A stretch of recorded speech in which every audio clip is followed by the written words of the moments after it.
All right, ladies and gentlemen, it's another episode of the Street Dog Podcast. This is number 7. I'm still here with Dynamo. What's up, dude? Hello and welcome to another episode. All right, we're going to be talking about story in video games, and specifically when video games become over focused on story, overly focused. The main reason why I was thinking about this is naturally a lot of the subjects that I think about and the topics that we end up discussing just come from me playing games and thinking like, this is dumb or this is, this is a problem. And very rarely I'll be thinking, oh, this is actually pretty cool. So I'll talk about some of those later on. But the main thrust of this episode's topic is I've played a number of games recently where the game essentially forces you to sit through an episode, a subject, a cutscene, just whatever the case may be, some railroaded gameplay section, basically, where they basically are taking away your agency as a player, and they're reducing or marginalizing your role as a player, and they're overemphasizing your role as an audience member, somebody who's experiencing a story in a video game, instead of somebody who's like interacting with that story or telling their own story using the game as the canvas or whatever the case may be, whatever ideal imaginary fantasy land thing I would prefer over what I actually have. So that never happens. Instead, you're just sat there like, oh, I guess the example that really drove this home recently was playing a zombie game called Dying Light. And in the outro to that game, the final moments of the in-game story, or the main story, there's some DLC or whatever. Basically, the experience is, and this doesn't just happen in the outro, but you have this tool called a grappling hook that lets you immediately grapple to like different parts of the game. It's a game that it has first person platforming as a big part of it, which I think they do okay. Like it's not a horrible, it's not horribly integrated actually, which is surprising because usually any sort of platforming is in first person, usually more so than third person or whatever. But they do a pretty adequate job in this game. And the grappling hook just makes it easier for you to move from point A to point B in certain cases. And you get used to using it because you unlock it in the middle of the game. And you're like, oh, all right, this is a pretty consistent thing. And it allows me to, like obviously that makes their job harder as level designers if they want to make that, keep the grappling hook supported. Because they have to support both like playthroughs that don't have the grappling hook and playthroughs that do. Because it's not a foregone conclusion that you would have it at every single stage. Because it's a progression mechanic that you get when you level up, which is its own problem. But you finally get to the point at various points in the episode where like, okay, there's some level design that's like very scripted and they just flat out disable it. And the way that they disable it is the most like, this is the really disrespectful aspect to me, because it wasn't just saying that it was taken from you because like, your equipment was taken from you because you got knocked out, which is stupid enough. Like I talked about this in the Metro 2033 games where like most of the time you just open doors by pushing E on it and the door opens. And then the one time where you push E on a door and it turns into a cutscene, you get knocked out in a scripted sequence. It's like, oh yeah, great. Like I guess the developers just decided it was time for me to get knocked out in that particular moment instead of it being earned. Yeah. You know what I mean? Instead of you actually being defeated or whatever, which still would have been really weird, I think, but it would have been actual gameplay at least. Anyway, the point of the matter in this context for Dying Light is the way that they tell you that you can't use the grappling hook is they just say you're exhausted, you can't use your grappling hook, and it's like, bitch, I'm running around at like the speed of Tony, like literally grappling onto objects because I have to still platform normally. I can still sprint. Why can't I use my grappling? It's the stupidest justification. So yeah, it's not even something where it's like, yeah, it's not even something where they actually made sense.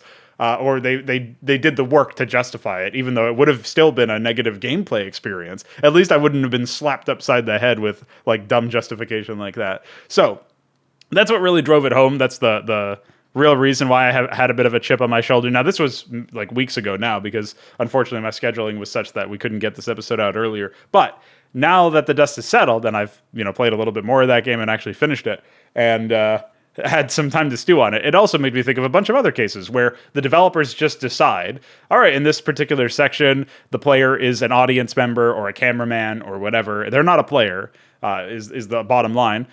And they're here to experience our story, and that's what they're going to do. And that's not usually, for one thing, even though this wouldn't actually absolve them of the guilt of doing this, at least if the story was good and compelling and like the characters were well written and there was good voice acting and all of the parts that make a story were, to a high degree of production value, and the experience was satisfactory from that respect, it still wouldn't absolve them, because I'm here to play a game, and if I wanted to, experience a good story, maybe I would just go watch a good movie or something.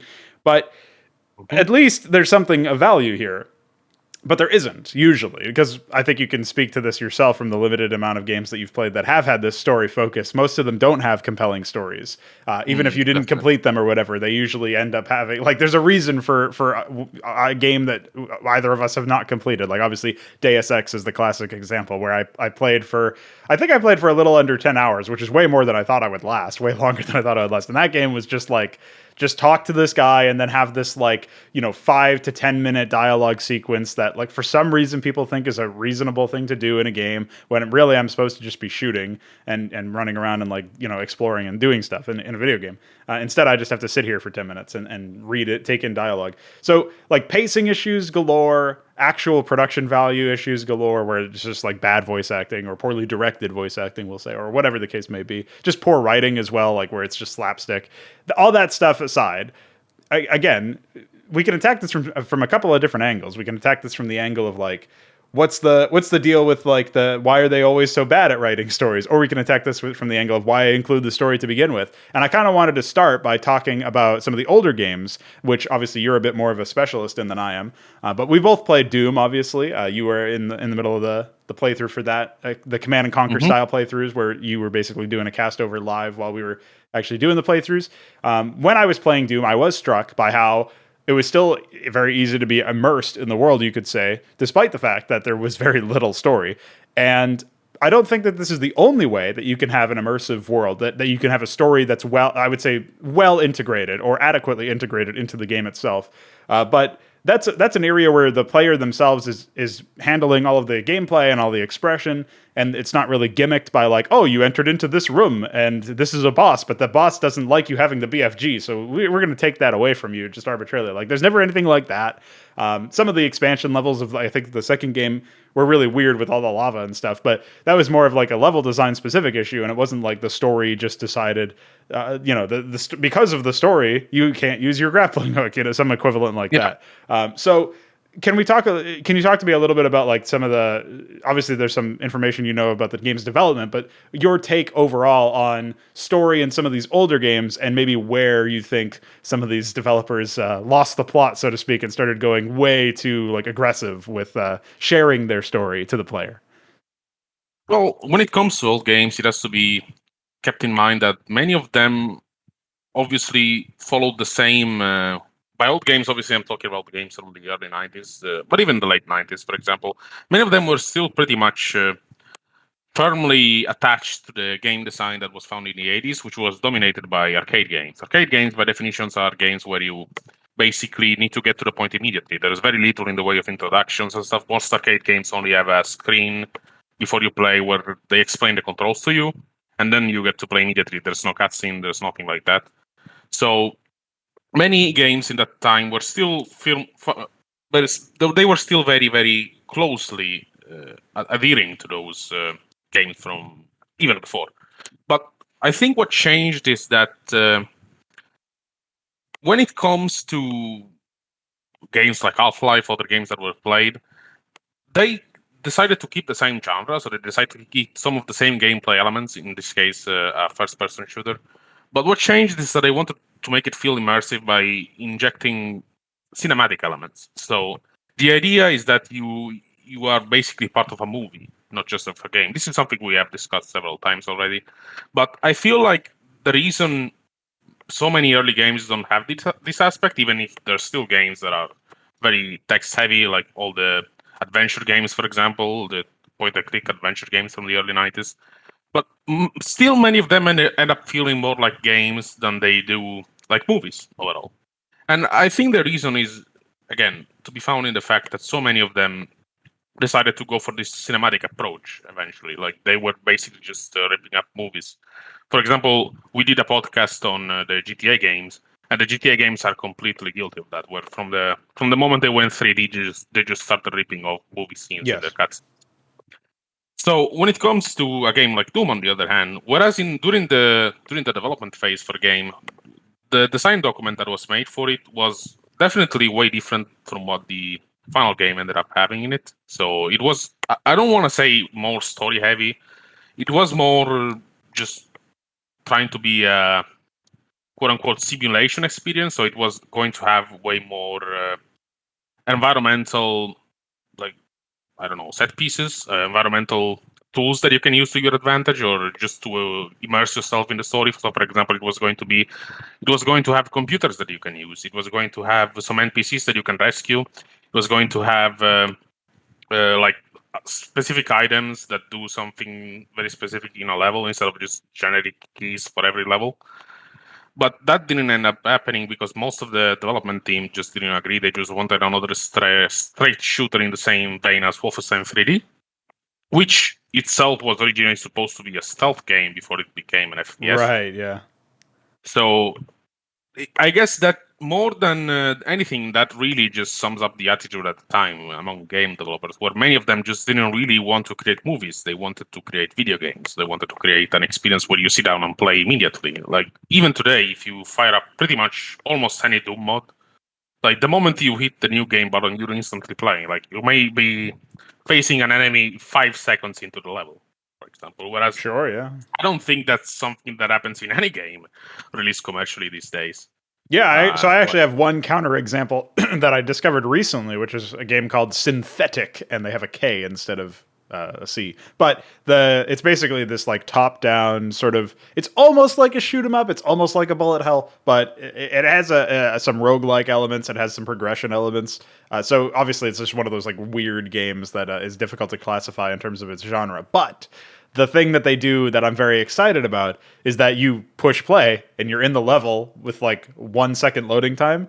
And everything feels very smooth in that respect. And you get to just walk in and start shooting people. Like you see enemies on your screen basically as soon as you're done loading into the level. But yeah, the fact that that's like so rare is kind of damning in and of itself, right? That's the reason why I wanted to bring that up as a counterexample, to also make the further point that I was so shocked that that was something that I was witnessing, because I've never witnessed that. Well, not never, obviously, but I've witnessed that so rarely that it was insane to me that it was even still happening. I was like, holy shit. Like, I got to pinch myself. Is this real? And, you know, it's not even like it's a perfect game or anything. I'm not going to sing its praises like it has no flaws. But the fact that I can just play the game as soon as I start up, and the fact that, for example, it's like optimized enough that it doesn't take a long time to start up, and I just like within seconds of pushing play on Steam, I can immediately get in. Yeah, exactly.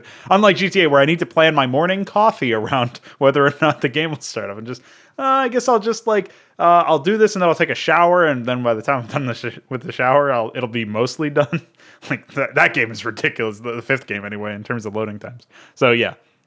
Definitely something that's a bit more common in indie games, which this seems to be from what I'm seeing. Yeah. It's definitely a little bit more of an indie title. It's just a title that doesn't. It's not even a title that like aspires to be something like epic or in terms of like grand scale or whatever. It doesn't. One of the things that I'll note out of a lot of these games that do have this over story focus is a lot of them do tend to feel like they're going for ridiculous scale, but also not going for like they're going for the ridiculous scale without wanting to sacrifice the intimacy of being able to tell a story with just a couple of characters, which is kind of like StarCraft 2 in that sense, or I guess Warcraft 3, where Warcraft 3 didn't have scale, obviously, but StarCraft 2 was like the scale of the story was like galactic ending, you know, like it was the fate of the universe, like crazy shit because of Void Amon. And then obviously you get into it and it's just like a story about, well, the actual characters, the stuff that happens there, the character resolutions are like, you know, Mengsk doing one bad thing to Kerrigan is what, not all of the other bad things that he did, but Mengsk doing one bad thing to Kerrigan gets him killed, and they dedicate like thousands of units or hundreds of thousands of units in this quest to kill Mengsk. And it's like, okay, the scales are really out of whack here, because like this is just a revenge plot.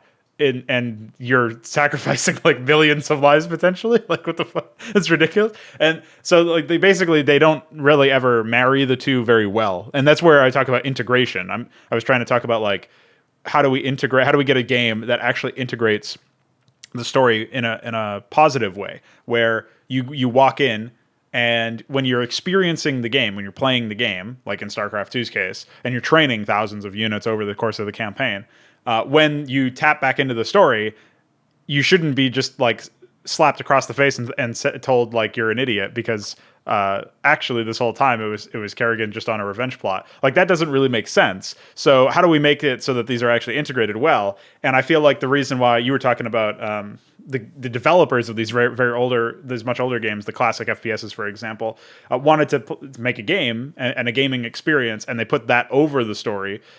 Not to sound like a broken record, because I say this all the time, but I do think that the gameplay experience itself should definitely be head and shoulders placed above the story in terms of priority. And good integration in a video game looks like finding a way to not have these weird questions that you have to ask when it comes to the story itself. When it's like put into the context of the gameplay, it should just feel proper, and it should still be like, I think if you're going to talk about what makes like a good story, or what makes a story that is enjoyable, or whatever the case may be, I think if you're going to go down that route, then you definitely need to start asking yourselves some questions. And you as the writer, as the creator of the setting, need to know a lot of information that you are never going to communicate to players.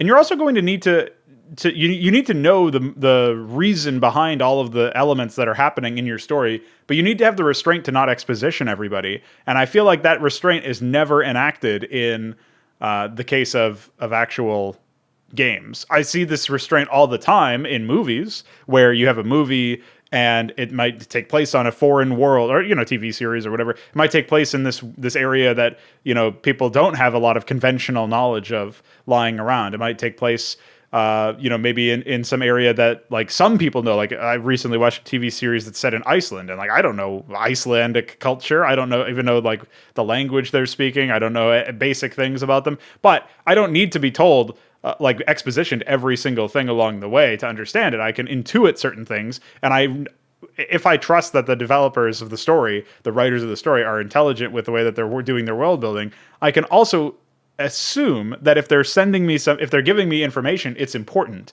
instead of it being like just whatever the fuck they want to throw at me, which is what happens in video games. Most of the information that I get out of a video game story is not actually important to the story that's going on. It might be somewhat useful to understand and contextualize an element of the actual story or the world building, but it's never useful from the context of like figuring out why a character is doing this, or figuring out like what the ultimate goal of a faction is. That stuff is usually very much like surface level anyway, so it's easy to intuit. Or in the worst case scenario, like the StarCraft 2 example, no character or faction is consistent, and it's all just a slapstick mess, and none of it makes sense. So I guess where I'm going with this whole tirade is like what it sounds like from the early stages of these video games, where they put the gameplay above the story in terms of priority. It sounds like they fashioned the story to match the game after the game was already finalized, almost. Like if you can think of it as, I'm sure there's more thought to it, put into it than this, but my thoughts are like, it sounds like, okay, let's make the game, let's design the enemies, and once everything is implemented, we can write the text between missions. Like that might have been essentially the actual development time, sort of through the flow chart almost. For most of these games, it was. For example, for Doom, originally it was supposed to be set far away in the galaxy. Instead, in the final version, it's set in the Martian moons, so very close to Earth. But all the enemies and stuff were already present in the alpha version, which still used the old plot. So in that case, that's the way you describe is exactly how the development went. I think they really spent maybe 1 hour in total on the whole text stuff in both games, in both Doom 1 and 2.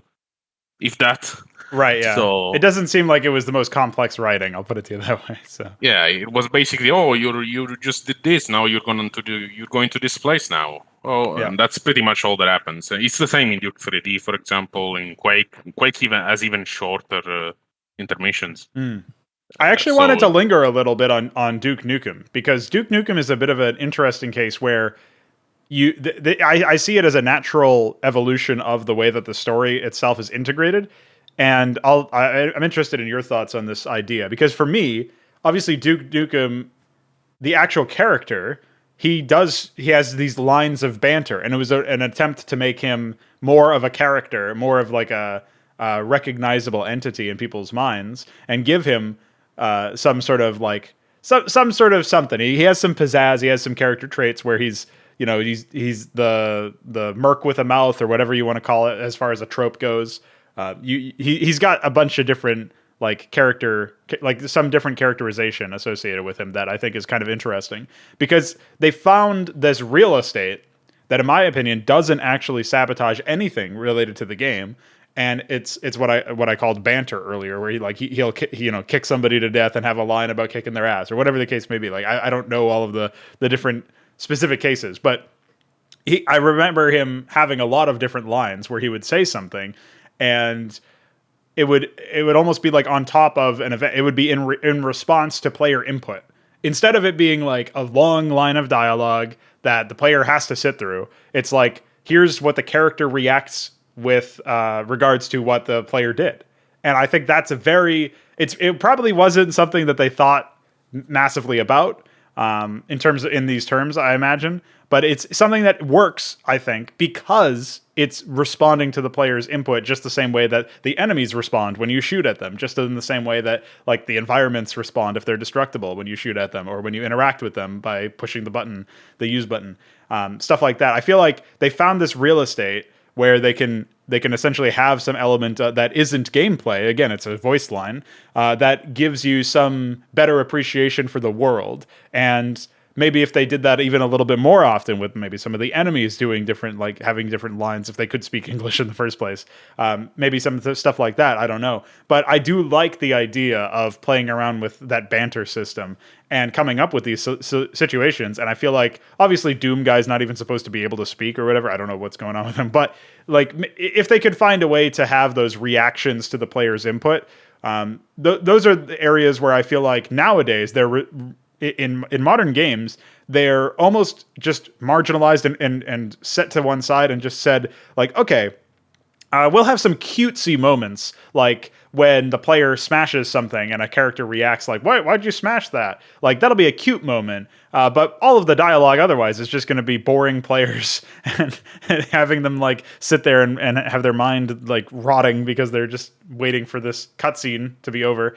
That sort of stuff. Whereas I feel like in Duke Nukem's case, when you actually have the player's actions be not narrated, but in a sense reacted to, I think that actually works out really well. And again, I don't think the subtleties were thought through in this case. I think that was just a fun idea that they went with. But Yeah. I'm curious as to your thoughts on that, because I feel like that's the angle you can take to accentuate and reinforce and even establish in the first place certain character traits. If you can have banter, I've started doing this in my RTS games as well, but if you can have that banter element and explore that and use that as like a way to, okay, an event just happened and it was player driven. So what's the reaction? Can we get like a very tight, like 1 line or 2 line quick dialogue event to sort of encapsulate that and respond to that and show that this world had like the actions have consequences and the world is living and breathing in that sense. And I think it accomplishes a lot, even though it is so little compared to like the ridiculously long cutscenes that don't accomplish anything by comparison. Yeah. So it's funny because this system was actually used in Deus Ex as well. And basically, when it comes to Duke Nukem 3D, most of the quotes were actually movie quotes. They were basically just jokes among the development teams. It was pretty much very lighthearted stuff. And both Duke Nukem 3D and Doom Guy and pretty much all the protagonists from the FPS games of the time were basically based off action movie heroes like Schwarzenegger and whatnot. And Duke Nukem was even more of a caricature in that sense because he started up lifted quotes from the movies in question, like Predator or whatever, like Army of Darkness, for example. He has quotes from that movie. But when it comes to Deus Ex, actually, not only do you get the super long cutscenes that nobody really cares about, but some of the dialogue actually changes depending on minor actions you do in the game. So, for example, if you choose to kill someone or to spare him at some point, you may get not completely, but you may get a different line of dialogue later on in the game. It does. This is actually something that people really like about the game. They say that it makes the game feel a lot more alive. But unfortunately, I don't think it really comes down to much other than just being a different line of dialogue. Sure, it's nice, but it doesn't really save the game, It doesn't really magically turn it into not being Deus Ex. Yeah, sure. If that makes sense. So that system was basically... I don't even know if you notice it when playing, because I guess it's easy to get overwhelmed by all the stuff that's not the banter system. But For example, I remember there's a guy in New York, some guy, I don't even remember the name of this character, and he's basically some sort of I don't know, robber. He's basically harassing a hotel owner in New York, and you can choose to take him out. And depending on what you do with him, if you kill him, or if you let the hotel owner kill him, or if you just let him do whatever and he kills the hotel owner, then you get three different outcomes. Whereas, for example, you will meet a character later on if you decide to kill him yourself, because the character with the hotel owner's daughter was angry that the hotel owner had to get someone else to do the dirty work for him, so Aha. she just fled to another city. Whereas if you let the hotel owner kill him, then the daughter is like, "Oh wow, I can't believe you actually did it. You actually have courage and all." And she actually stays in New York, and you do not get to meet her in another city. So I guess that's an example of little things that are actually like, this is not like a drop down menu choice. This is actually actions that you have to do in the game. Like depending on what you actually do in regards to this character, whether you shoot him, you let the other guy shoot him. I think what actually happened in my case is that I let the hotel owner shoot him, but then I actually finished him off myself, and that still counted as the hotel owner killing him. So it's not like a completely set in stone drop-down menu choice where you just basically pick option A or option B. There's Right, some sure. sort of element going on in the actual gameplay. But like I said, this system is fine. Like I don't mind the fact that Deus Ex has this, but it doesn't really detract from all the other stuff that it has, which is super long cutscenes, very borderline cringy dialogue and stuff like Right. that. So, I mean, it could definitely be interesting to see this system elaborated upon more, because I don't think it's really that present today in games. Like, I don't even know if the new Deus Ex games have it, for example. But most of the time, you just get a linear cutscene and that's it. Like, you don't really get to interact with the story so much as you just are witness to it. You mean in that case, you are the cameraman.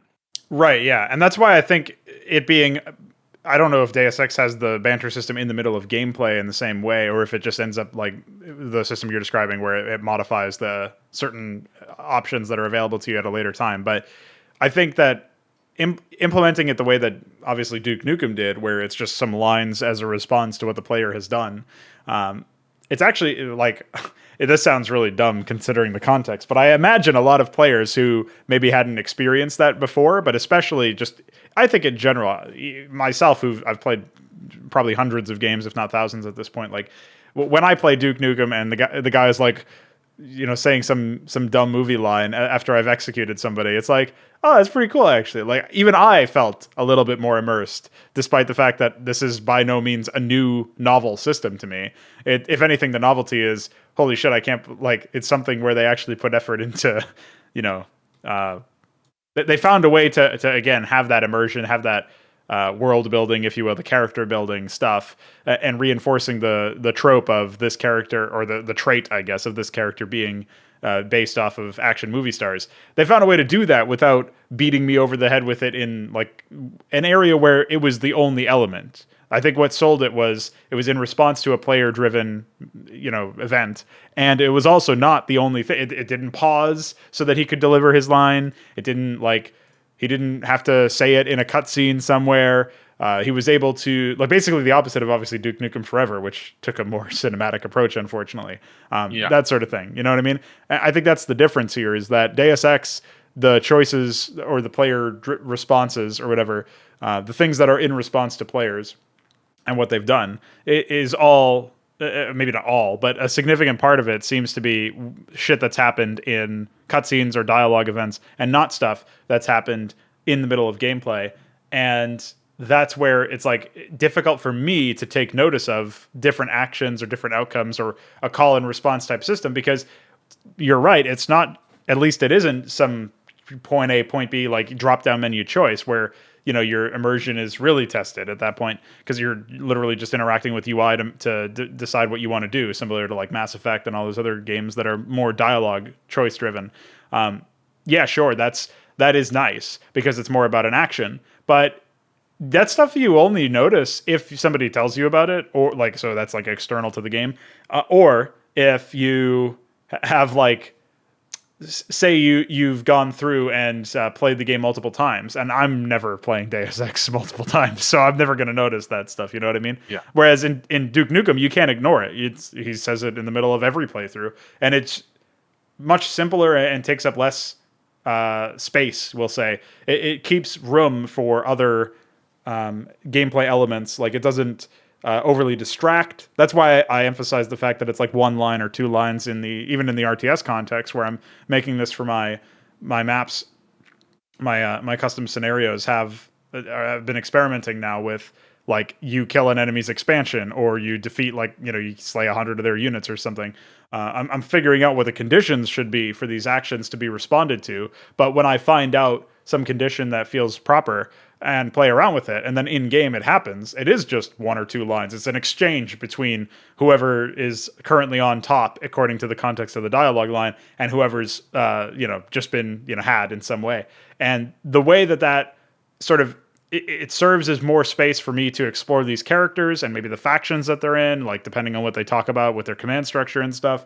It also allows me to just reinforce the story itself without, I think, detracting from the main experience of walking through, of actually playing an RTS in this case, but an FPS in Duke Nukem's case. So in that sense, I don't know if you've taken a special note or anything of the way that that was put together, but I will say I haven't really seen too many games that have that sort of line.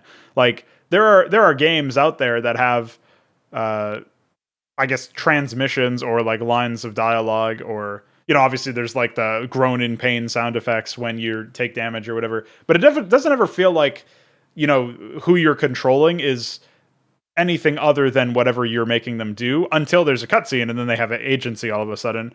But this is another thing that I think it accomplishes, is like if your character gets shot in a video game and he goes, "Oh fuck," or something, like in pain, then even that literally like takes less than a second to say, one line, two words, can mean the difference between me associating with, like, assuming this character has no agency until there's a cutscene, and assuming this character is actually responding to a real world event that happened to me in this case, but just in general around them. Like, it's so little, it's so minimal, but that's almost the way that's the lens you have to take for these kinds of games, for video game stories and telling a story and having characterization, because the player is the character. They are the protagonist in a lot of these games, and you can't just have the protagonist, like, again, the corollary would be if people model their games so much out of movies. So if you're going to model your game after a movie, and you imagine for a second that in a movie there could be a character that does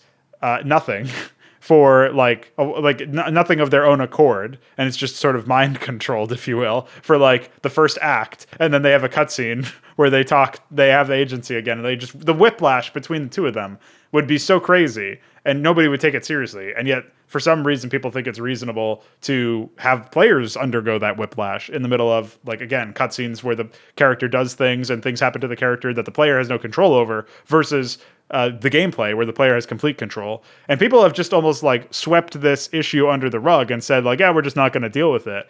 I feel like that what should happen here is as developers need to find a way to essentially look maybe to old games for inspiration, but they need to find a way to come up with, they need to come up with a manner in which they can customize the experience such that the player is not like completely doesn't have that whiplash, because the character that the player is reprising their role as is still visible and apparent and noticeable, despite the fact that the player is in control.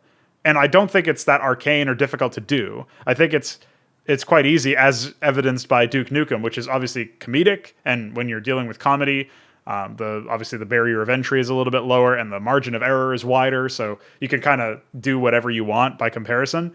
But it's a nice like test case for the idea, I think. So I was curious as to what you thought overall of the banter system in the middle of gameplay, and like finding ways for characters to actually be explored at a more immersive and emergent level. I guess emergent being the key word there, because a lot of these game developers are attached to their characters, but to the point where they basically do these weird self-indulgent, like, ridiculously long cutscenes where they explore their character, and I'm just checking out because I don't care and I'm not playing, and it's a video game. Whereas in this case, like you don't need to stop playing. If anything, this actually elevates the experience of playing. So, what do you make of all this? Well, again, to bring up another example, another game that we both play in this case, GTA 5, actually in the single player, but not in the multiplayer for some reason, actually does have a system where your character will say a line depending on what's going on in the game. It's not too intrusive. It's not like not very elaborate. But for example, if you're driving a car, I don't know if you've ever noticed this, but if you drive a car, Mm-hmm. you just drive around, and you do a near miss on another car, your character may actually say something like, "Oh, you got lucky there," Yeah, yeah, because yeah. there was a near miss. So I guess this system is implemented in that game, but Right. I don't know why they removed it for the multiplayer where your character doesn't speak at all. It's completely silent, like the Half-Life protagonist, even though other characters talk to him and they interact with him, but your own character doesn't do anything. Yeah, I think that was them. The multiplayer in that game is a clear afterthought. So, Yeah, despite I it being the main focus at this yeah. point. Well, you can just tell that they didn't put either they didn't put much effort in, or their work environment was so unbelievably shit that despite putting effort in, it's still that bad. I don't know which is worse, to be honest, but one of those two has to be true based on like the basic technicals of that mode being so fucked. That's like loading times and networking and like the number of times where it just like exits out missions when you're in the middle of a heist because I don't know why it just does. It's pretty good. It seems to like reload levels all the time and stuff. So yeah, something is gravely wrong with the experience of playing that game in multiplayer. And I don't really know. I mean, you're talking about like the character being silent. That's another dig at silent protagonists. Actually, is that I mean, again, in Doom Guy's case, it's not nearly as much of an impact because nobody's talking to him; people are just shooting at him. So whatever. But when it comes to Half-Life, for example, like everybody's talking to Gordon, and he's got a lot of responsibility, and he's like a main driving force in the actual narrative of Half-Life. But he has no agency ever. Besides the one cutscene in Half-Life 1 where you're being dragged around by two dudes who have knocked you out, two military forces who have knocked you out. Besides that, there's like there's never a point where Gordon's actually done something that the player hasn't, and yet the player feels no attachment to Gordon because Gordon is not a character. You know what I mean? So like that's kind of what I'm Yeah. getting. Like that's why I think it's much better to have a protagonist that has character and whose character is reinforced via dialogue, via emergent like these again. So you talked about the characters in GTA 5. You can play as a couple of different characters in that game, and they all have this mechanic where they do say stuff. And those are rare glimpses into feeling like, oh, this character actually does exist. And you just don't get that experience in a lot of other places in the game because it's so cutscene heavy, and the cutscene has like this natural separation between the gameplay and in your head. So subconsciously, you don't even associate that with the characters in the same way. But when it comes to the in-game elements, it's like, oh yeah, I near missed, and then this guy was like, what the fuck? You could imagine like you could take this a step further. I guess in this specific example, in this culture, in this society, you probably wouldn't get very far with this. This would probably be seen as like misogynistic or something. But you could have like one of those GTA 5 characters like do some sort of like whistling or cat call or something on a girl that they find attractive as she walks by. Some woman walks by, and you imagine like Franklin going, damn. Like that would actually be character, even though it would be kind of goofy, obviously. But that would almost be like, oh, I can kind of relate to that as a man myself. And considering that's your fucking target audience anyway, like maybe you play around with that kind of expectation. I don't know. That's just an idea off the top of my head. But having it be that you get these little windows into who these people are. I mean, they kind of do that with when you transfer between characters. Now that I'm remembering, where Franklin will sometimes walk out of the pot shop or the strip club or something. Yeah, they actually do have stuff like this. Yeah. If you talk to people, they will actually have different reactions depending on who they're talking to. Yeah, yeah, yeah. It doesn't mean anything in the end because you can just greet them and then insult them. But I don't fucking know why. But for example, if you're talking to a girl as Franklin, you will say something like, "Oh, hey, they're beautiful." So Right. basically, that element is there to an extent. But again, it's not really something that's like it's not something that makes sense in terms of gameplay because he just basically you greet her and then you insult her and she runs away because he thinks you're a psycho, obviously. But I don't know why they did that. But that's just one of the Rockstar mysteries right there.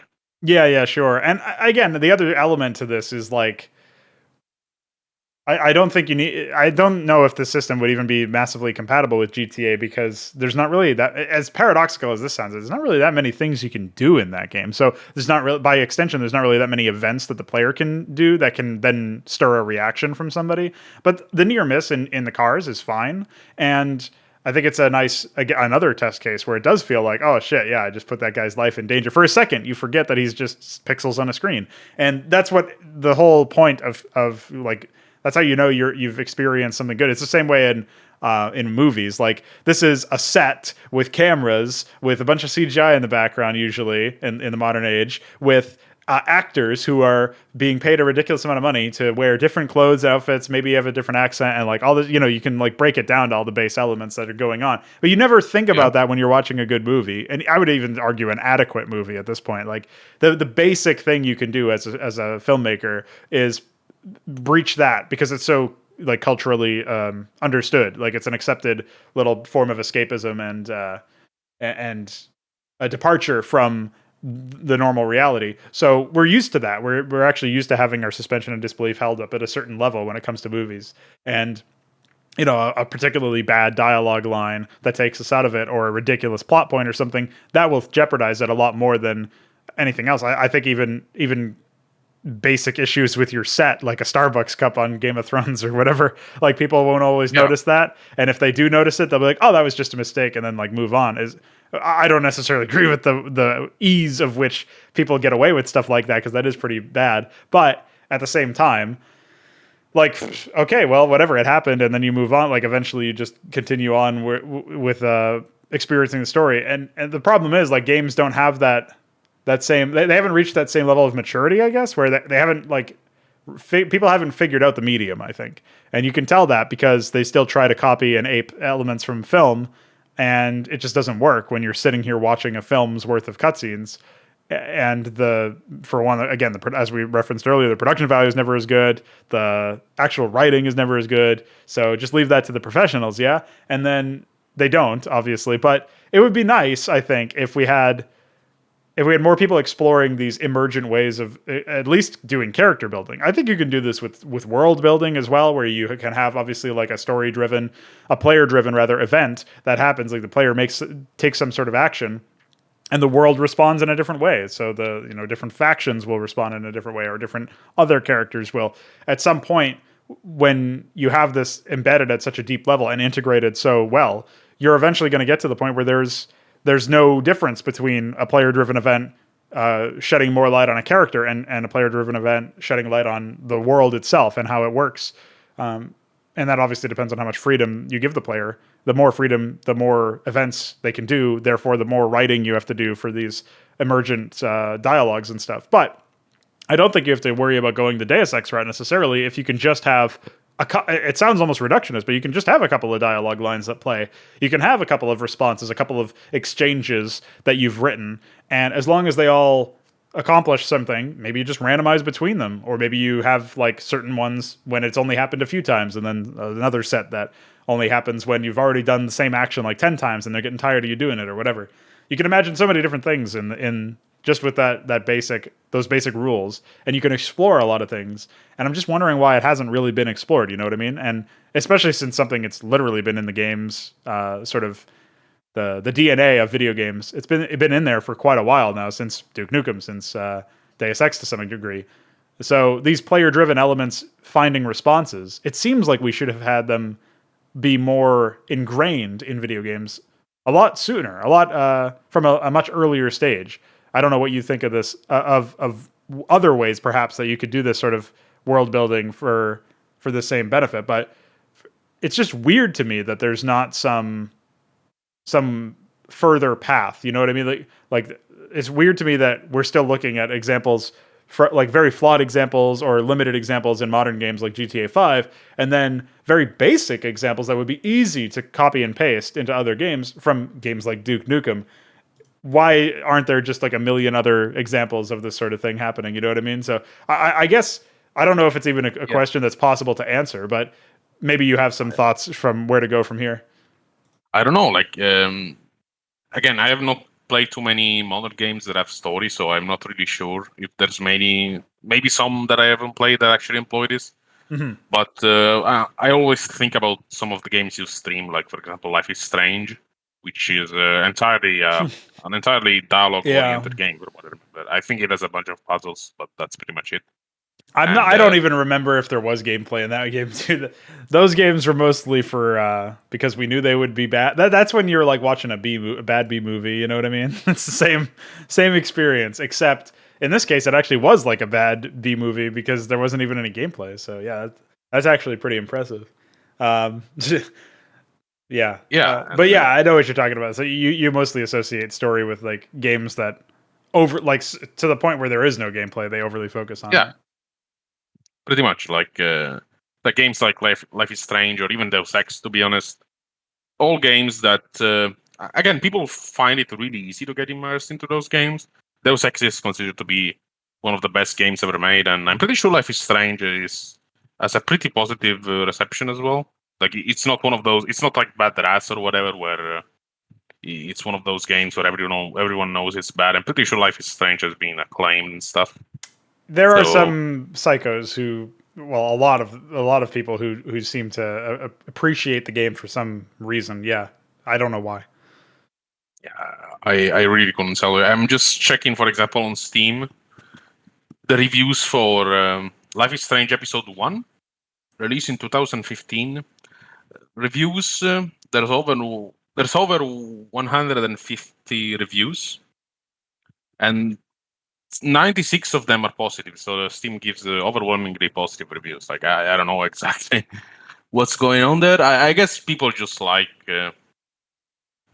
I guess they like walking simulators. That's actually a genre that's like Right. that is actually a real thing. Like it's not just a like sometimes when we talk about this kind of stuff, we use these terms in a way that's like I don't know, like an exaggeration maybe. Like I don't know if Deus Ex can be called a walking No. simulator Yeah. because Yeah. it does Sure. have some gameplay elements. But there is actually a bunch of games that are purely walking simulators. It's actually, I'm pretty sure it's a tag on Steam, Yes. for example. So there's actually games where people are fully interested in that kind of stuff. For example, Death Stranding is a game I've heard is a walking simulator. I've never played it or even seen it, but it does Yeah. indeed have this tag on It's Steam. I just checked. Death Stranding is an Amazon delivery simulator. Actually, it's even worse than walking, in my opinion. Oh, You're straight up delivering packages.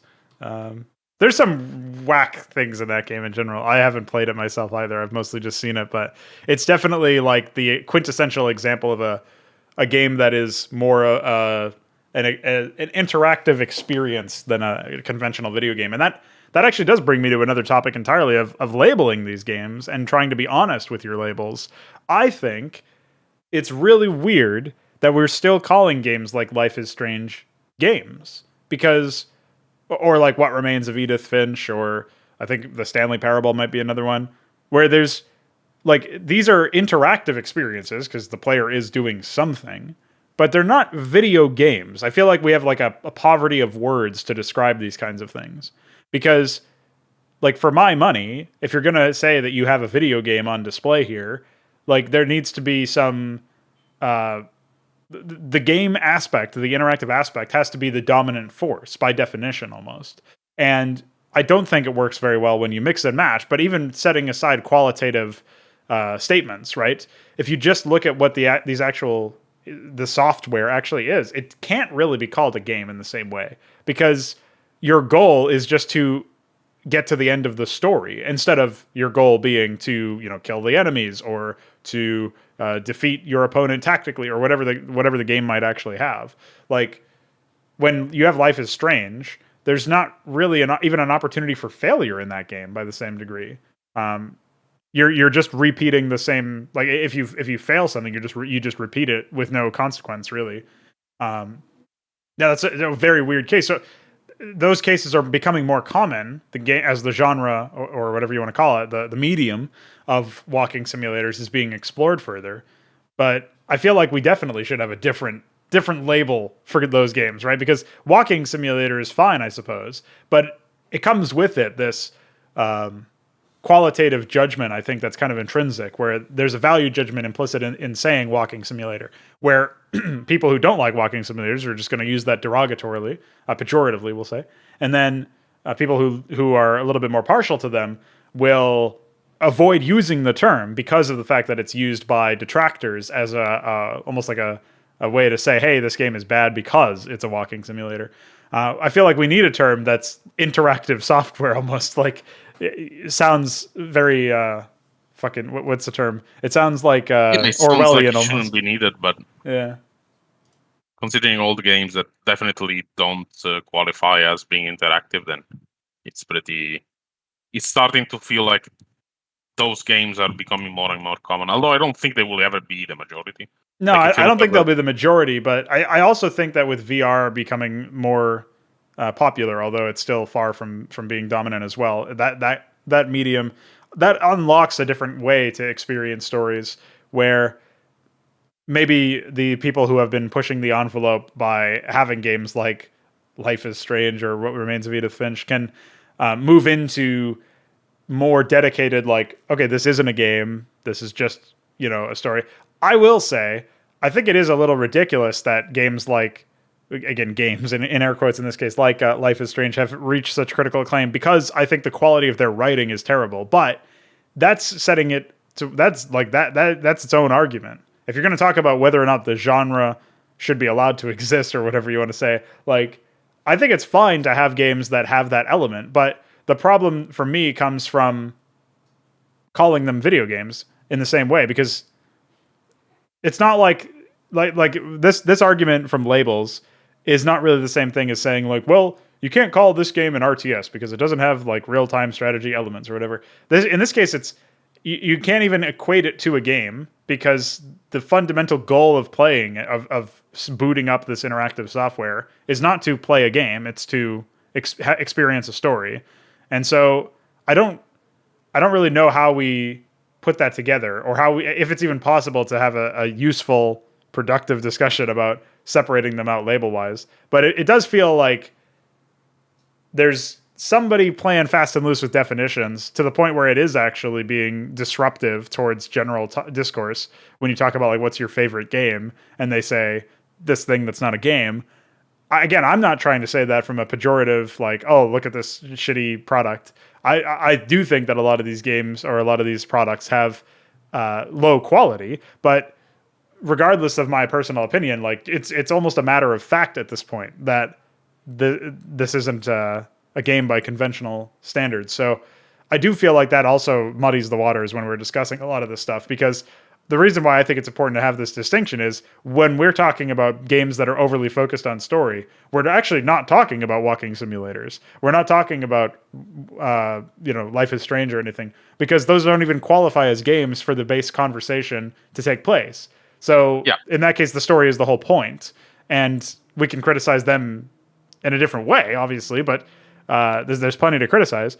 But you can't really levy the same sort of, like, I can't talk about how, oh yeah, a player-driven event in a game with no player-driven events should have this banter system. Like, obviously that doesn't even there's no Like even if it did, it would not amount to a game basically. yeah, exactly. So, like, it's not even possible because of the fact that it's I think what you're saying though is really the key problem here, in that basically a lot of these games are just terrible fucking writing.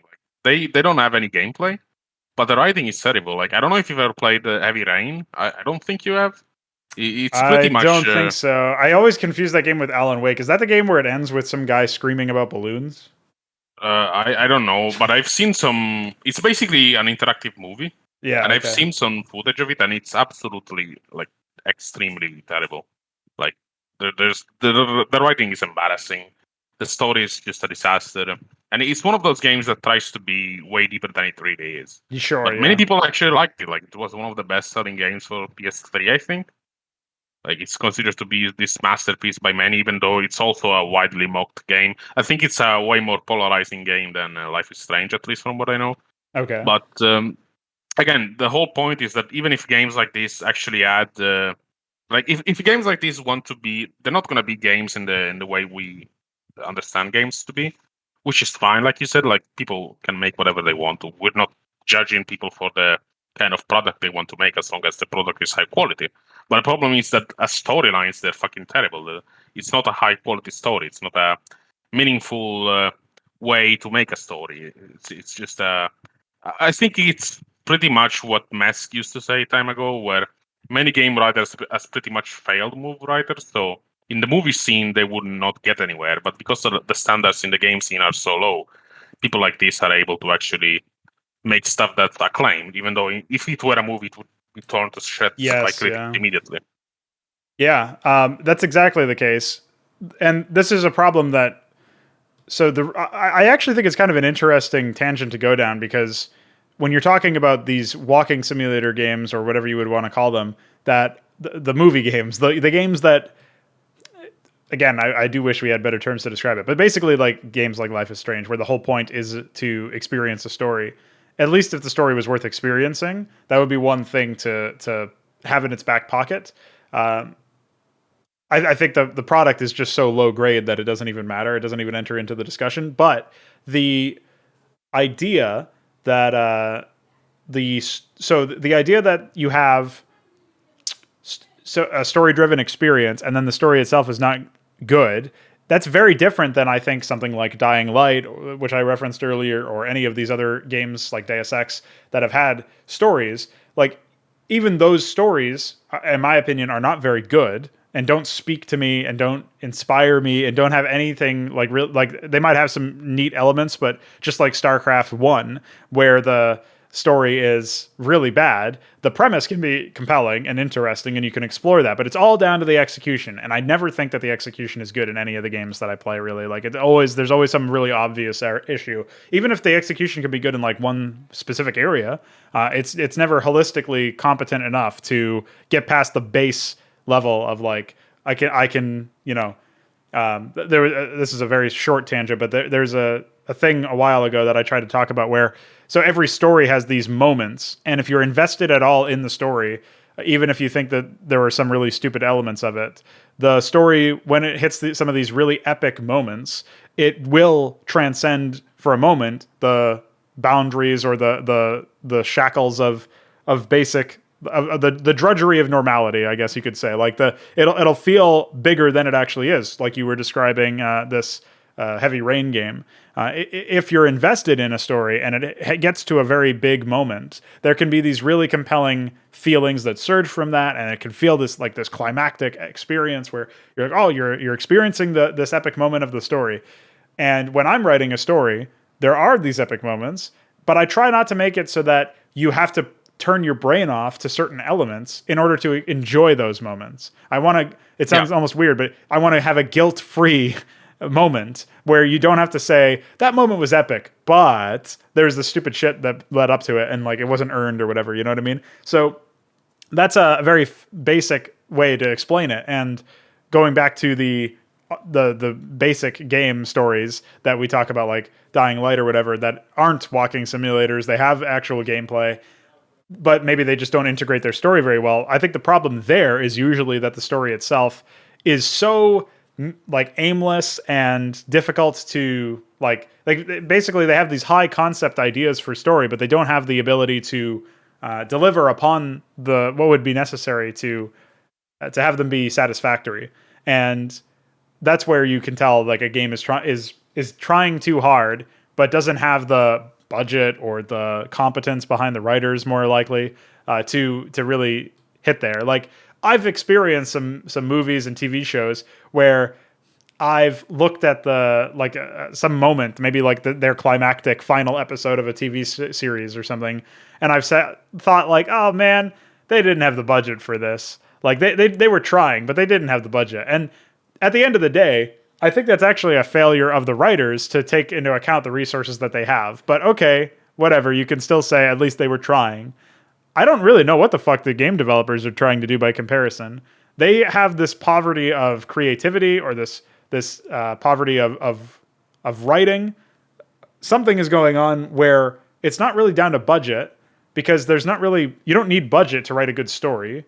And execution, yeah, there's going to be some elements where maybe you have some budgetary issues. Like, if I had infinite money, or if I had more money, I guess, I would probably just hire people to make art so that I wouldn't have to use these really bad placeholder graphics for my games. But at the same time, like that's that's almost like window dressing when I can at least make the experience of playing with or against a unit in an RTS compelling based on my execution of a concept for things that I can control. I don't need budget to write good code. I don't need budget to come up with a good unit concept. That stuff is creative or technical, and it has no bearing on whether or not I'm able to, like, I don't need to pay somebody else to do it because I can do it myself. And if I could just make art, then I would also do it myself, and I wouldn't need budget either. I would need a time budget, I guess, but not a monetary one. So when I see games that have like really slapstick story issues, I don't think to myself the developers were trying and they were held back by some external factors,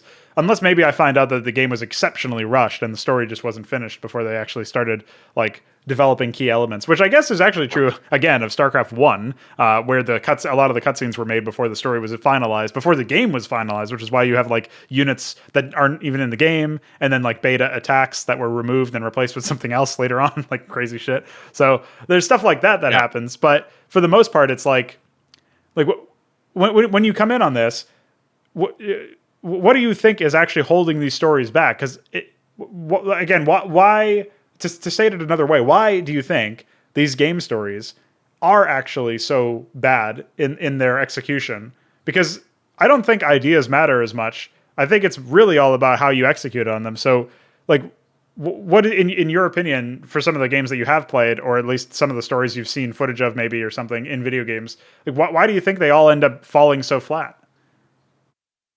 Well, it's basically a combination of tackling too many themes. Like with StarCraft, for example, they want to be this epic space opera. They want to be basically inspired by Right. Star Wars and stuff, but they absolutely don't have the ability to create a universe that's actually meaningful in that sense. That's comprehensive. That's nice. That's interesting. Sure. Most of the stuff in the game is pretty much like, for example, there's a bunch of factions that are only referenced in the manual or in some fucking side books or whatever, which is just a grift at that point. So they basically want to be Star Wars, but they cannot be Star Wars. Yet that doesn't stop them from advertising themselves as such. So in this case, I think it's a combination of I don't know if the term like excessive ambition is right, but it's certainly a case of the scope not matching the skill. In the Okay. case of StarCraft, in other games, it's pretty much just a question of well, these popular games do this, so I guess we should do this also. Like, I don't know if this is entirely related to stories either. Like, for example, people always talk about how fucking terrible mobile games are. Like, I don't think I need to Yeah, sure. introduce the fact that they're fucking terrible. Yet, so many people I talk to say, "Oh, I hope to become a mobile game dev at some point because I see all these mobile games that are popular, and I also want to make a game that's popular. So I guess I'll make a mobile game." Oh, And jeez. I mean, like again, like there's obvious issues with that, right? You're probably gonna make a product that's not gonna be popular first of all because the popular games are few and far between. But it's definitely a case of just people just deciding, "Oh, well, I'm gonna do this because I saw people have success in doing this." But that doesn't mean you're gonna have success, and it doesn't even mean you're gonna reach the same quality as the people whose work you're praising. And this is gonna be like, again, this is pretty much evident in all the Warcraft 3 clones that are getting made recently. We've talked about some of them in the Discord server. I think one of them was Liquidation, maybe, Mm-hmm. which was pretty much StarCraft and Warcraft 3 together. There was another one called, I think, Immortal, maybe. I don't even. Yes, I yeah. haven't really followed them, but basically, these games try to be the Blizzard 3D style RTS, just because they like Blizzard games and they think they. I don't think they aim to be as popular as Blizzard, but they, from the Fagudo screenshots I've seen anyway, I I can definitely see that they try to appeal to the same ideas of success. So they want to have an esports scene and stuff. So it's definitely not a case like Priority Survivor. It's a minor indie game that they release about for free and then they just move on to other stuff, right? It's definitely Right, something yeah. they want to have lasting success, and I don't think they're gonna achieve it personally from what I've seen. Just because I don't think it's a scene where success is dictated by quality or by commitment, but it's certainly a case of branding more than anything. And I don't think they can attract enough of the Blizzard fans to their own brand just because it's just because you copy the game you think is successful. That doesn't mean you yourself are going to be successful. That's really what I'm trying to say here. And again, it's only tangentially related to the story, but I think the reason so many people have the same idea in this regard is also because they saw games like Half-Life, they saw games like Deus Ex or whatever, like maybe so many others I haven't played, and they just decide to do the same thing, and oftentimes they just do it even worse. So it's a losing battle, basically. Yeah, it's funny how that works because obviously, like, it's one thing to say, "Oh, I've got this idea and I want to explore it, and I'm gonna have like this. I have this idea. I'm gonna explore this story, and it's pay no attention to all the others that have done the same thing that I'm aping from. And then also on top of that, when they have like when it finally does come out and it doesn't do very well, they always are wondering like, where did I go wrong? Because the cargo cult mentality that made it so that they copy and pasted this thing from another game, for some reason they expected it to just work fine, and that is always really confusing to me. Like, I do wonder what was going on there, because when you think about it, like, I feel like an element of something that fuels my passion when I'm writing a story or planning a story or writing characters. It's going to sound maybe even pretentious. It's certainly a little weird, but I actually am fueled by my dissatisfaction in existing stories where I'll watch or play something and the story premise or some idea that they have is potent in my mind, has potential, but is never executed well upon. It always leaves me feeling wanting, feeling like I missed out on something, feeling like there was something more there that wasn't explored, or something that should have been taken in a different direction than it was. And I'm not saying that I am always wholesale copying the idea. A lot of it does have some transmutation where it'll go through like the idea in one setting is not going to work, copy and paste it. This is a fucking radical concept, but you can't just take a premise that works in one game setting and move it to another game setting. And you especially can't take a premise that works in a film or TV series setting and move it to a game setting. Like, you can't always just one-to-one copy and paste them. You do have to do some work to adapt them to a new medium or to your particular premise and setting if you have one. So what I'm getting at there is, I'm not claiming that I'm just going to copy and paste a bunch of stuff, but I'm also not claiming that there's no influences, that there are no influences from other media. It's just one of the things that gets me and actually does legitimately inspire me to make more stories and to do more writing is the fact that I feel dissatisfied with what's out there currently. And it's in many ways the same reason why I was making video games to begin with, is like, oh, I'm looking at all of these other video games, and initially it was just custom campaigns and Brood War, which is a very small subset, but eventually it became video games, and like, none of this stuff is really very high quality, and I want to do something better. I want to make something. I'm aspiring to create something greater, and whether I'm successful or not it's almost not even relevant to the actual experience. But sure, you can say that's an open question. And the point is, that's the goal. That's what I'm aspiring to do. And I feel like a lot of the time, maybe this is an issue of like them, like I have this ego, or I have this my own like confidence in myself that I feel like I can do that. And maybe that's like, audacious, and maybe that's even like the gall that you would have to do this, especially as like mostly a one-man team or whatever. Like, more recently I've had people who are stepping in and helping me, but for a while I was doing this all by myself. And I think there's an element where that can be destructive, but I also think that having none of it and feeling like the only way you can succeed is by aping somebody else's work can be just as bad, actually, if not worse, than like an ego that's out of control. Because at least if you believe that you can do better, you're going to try, theoretically. You're going to actually try to do better, and there's probably going to be something original about it, unless you're completely delusional, I guess. Whereas if your only source of strength and source of confidence is how well does my story match up with some other story from some game or movie or whatever that I've already seen. Like, you're not even going to develop your own voice in that sense, to use a store loaded term, I suppose. But you're not going to develop anything of your own in that sense. And it feels like it's, again, a massive missed opportunity when you could theoretically explore all these different ways to tell the story. But for whatever reason, people just want to go down the same route. They want to include the prophecy or the void or whatever. They want to throw in 3. They want to do all this Metzen stuff, or they want to have the silent protagonist because that was what was in StarCraft, and that was what was in Half-Life, and to some extent, like Halo is like limited protagonist. Okay, well, it'd be different by having a couple of lines or whatever the fuck. Like it does feel like there's an over focus, not just on story, but also on doing things that only the things that other people have done before. And I can kind of understand that when it's like a AAA developer who's got like this shareholders and publishers, all this shit that's like actually disruptive to the act of creation, because it's not something that actually like should being a loaded term here. It's not something I believe is productive to have to answer to shareholders and people who are like funding you, basically investors and stuff. Like, I think it's probably better to just like set aside some money and work on some content and hope that you're able to sell it and see where you go.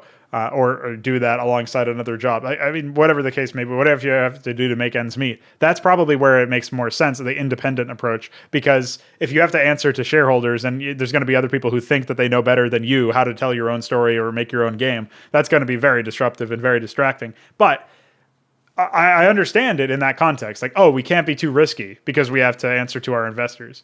Well, okay, but how do you explain the indies that are doing the same thing? How do you explain Liquidation and Immortal and all these other, RTSs, quote unquote, that have been coming up that are taking the stuff and transmuting a little bit, but not nearly enough? And again, who their best hopes and dreams are to have like a fraction of the success that games from 2002 or 1998 have. Like, that's what they're aiming for, not to be better, but to be like half as successful. And again, I'm not even talking about quality.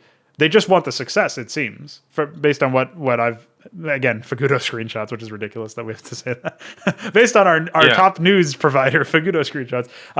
Based on that, like, that's what it looks like. That's what it seems like, is they don't want something better. And maybe this is, to link it back to story as well a little bit, maybe the reason why the stories end up being so dull is because they're not aiming to be, I think an element of this is true, that they're not aiming to tell something unique. They're aiming to be half as good as something else that already came before. And that's just like a losing mentality, a losing battle, in my opinion.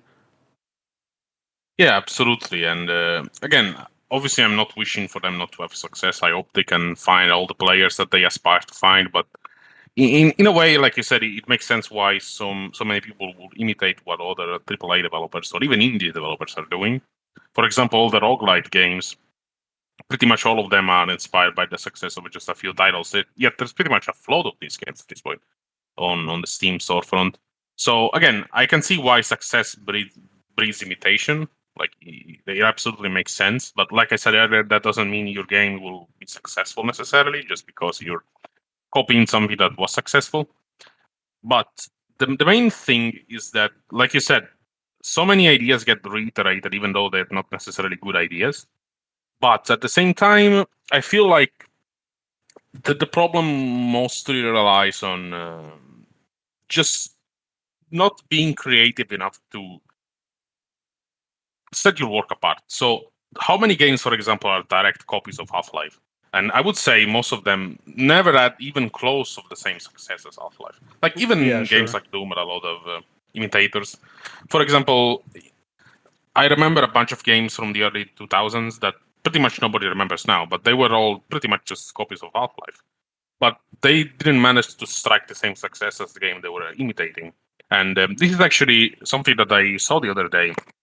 A friend of mine was actually streaming a mod for Half-Life called Azardo's Course, which is basically a parody, quote-unquote, of the Half-Life tutorial. I don't remember if you played the tutorial on the stream, but it's basically a pretty short segment that teaches you the controls that you can do, like moving objects and where crouching. You can throw like the cup at the guy's head or whatever. Yeah. Yeah.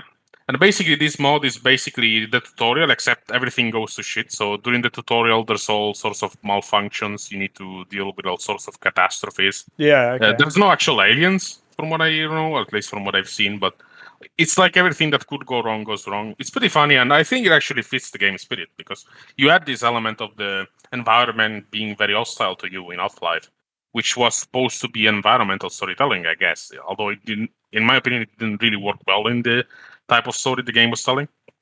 But in this mode, I feel like it actually made more sense, even though it was kind of comedic, I guess, a bit like Portal, from what I know, from what I remember, where Oh the yeah, AI sure. is basically saying all sorts of jokes. It's basically something like that, except instead of the Portal, it's the Half-Life environmental insanity that you have to go through.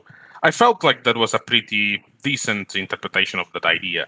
Whereas I don't think it worked in the main story very well because I don't think the main story made any sense. Like, for example, the fact that the military comes to the base and starts killing everyone, like, why would they do that? If they really wanted to do that, why not just use a bomb on the facility immediately instead of just going there and shooting people? Like, why don't they just rescue them and take them out later? Why do they have to do all this stuff? I guess it's just an excuse for you to fight soldiers with a more advanced AI. I don't think it makes sense in the context of the story itself.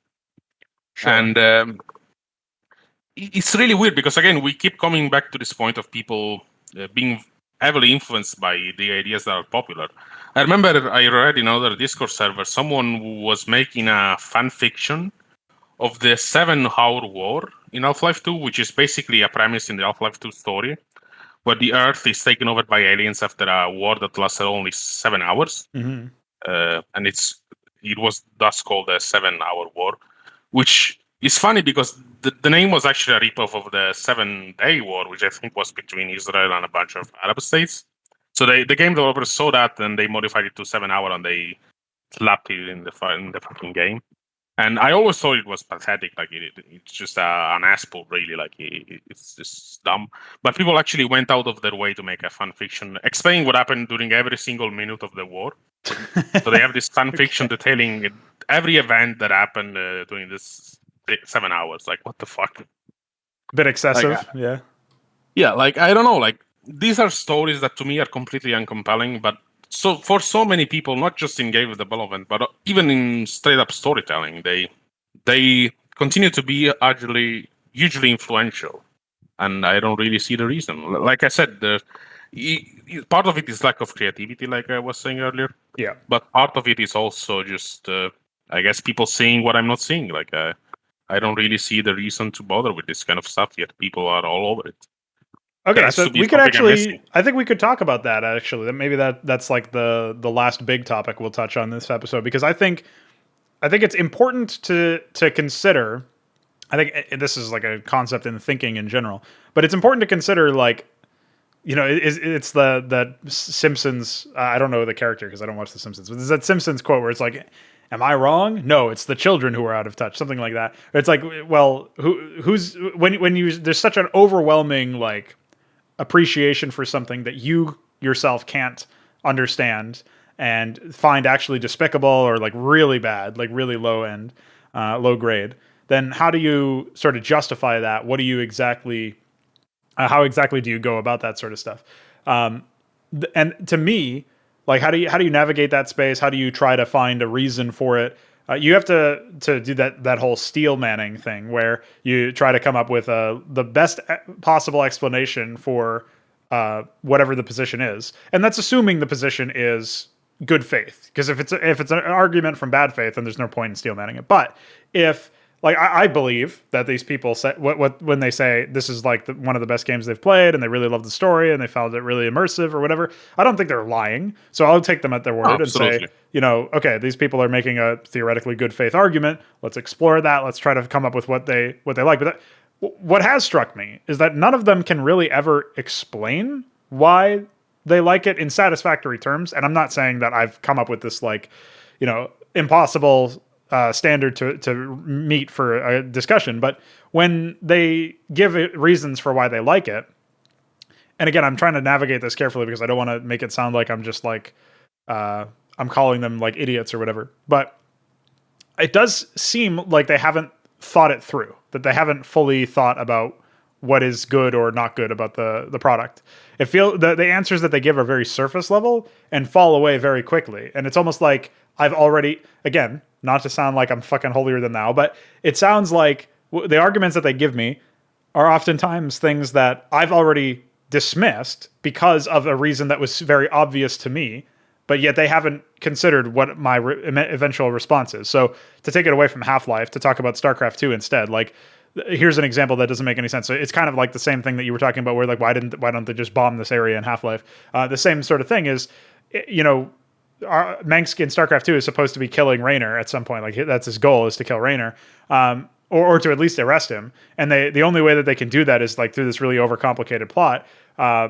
The obvious solution is in the first game, in the first campaign set, they have a spy in Tychus that Raynor doesn't know about and whom Raynor trusts. And the idea that Mengsk's military would not be able to make good on that and use that to their advantage it's laughable to me. It makes them seem like a complete idiot. So the fact that he was never able to apprehend Raynor while Raynor was doing crazy things like landing a command center on Core Hall itself and, you know, doing all these crazy things that in the story, in the setting, are like, we had to pull out every, you know, trick in the book. We had to call in every favor I had just to get this one command center down, Commander. And it's like, okay, well, that could make sense. And I would potentially buy that and look the other way and say like, okay, that makes sense. I can buy that would happen. Except Tychus is in the Odin, this experimental mech, smashing all of Core Hall, and he's the guy who's the spy. Like, it's like they forgot in that moment that that's who the spy was, and they gave it to him because they knew it would make for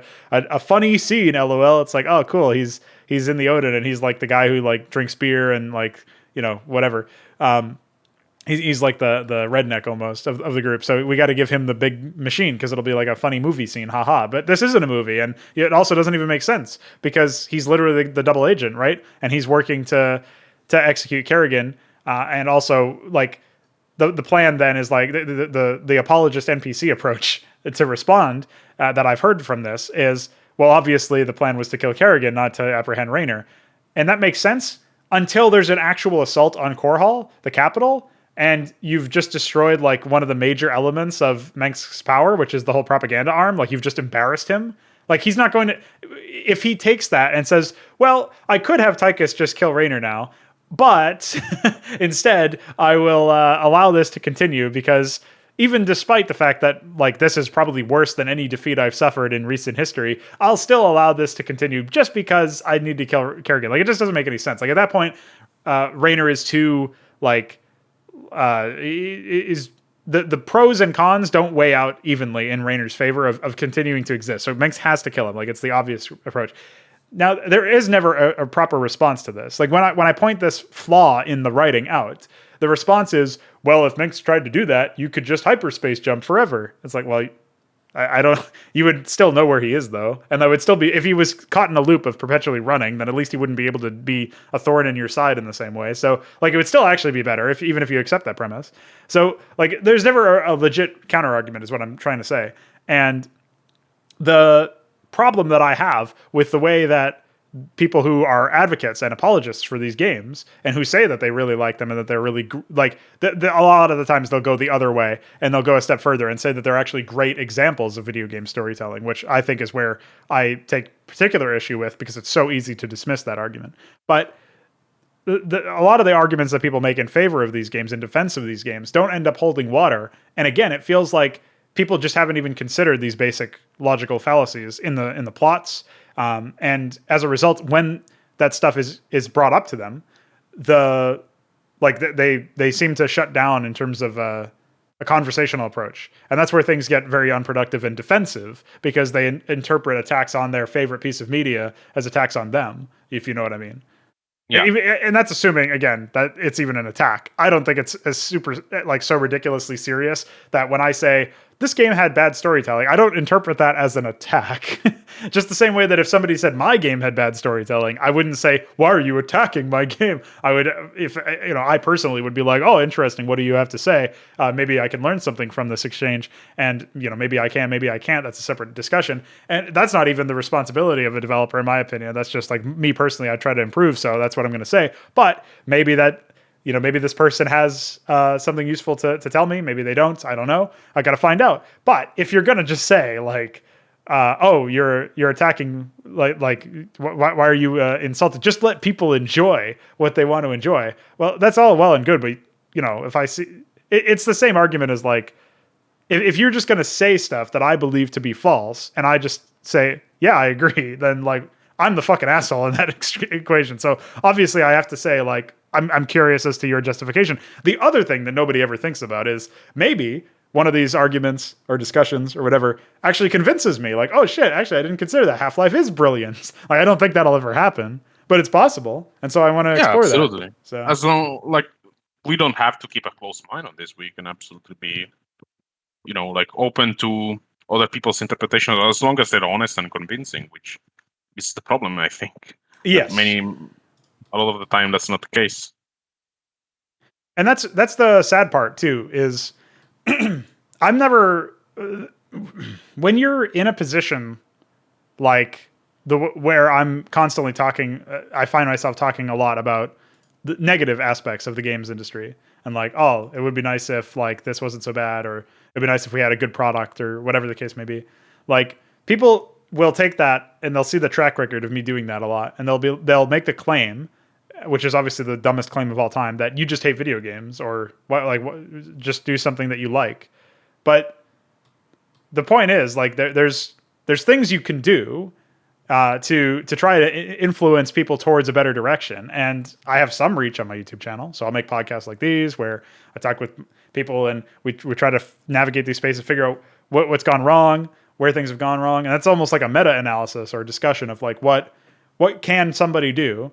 But that doesn't mean that I don't like. If I didn't care about video games, or if I thought that there was like a dead medium, or if I thought it was stupid and not worth anybody's time, that I wouldn't produce content talking about how it can improve or why it should be. Absolutely. Why people shouldn't be satisfied with what they have right now, which is essentially what a lot of this podcast talks about, is like where things could be better.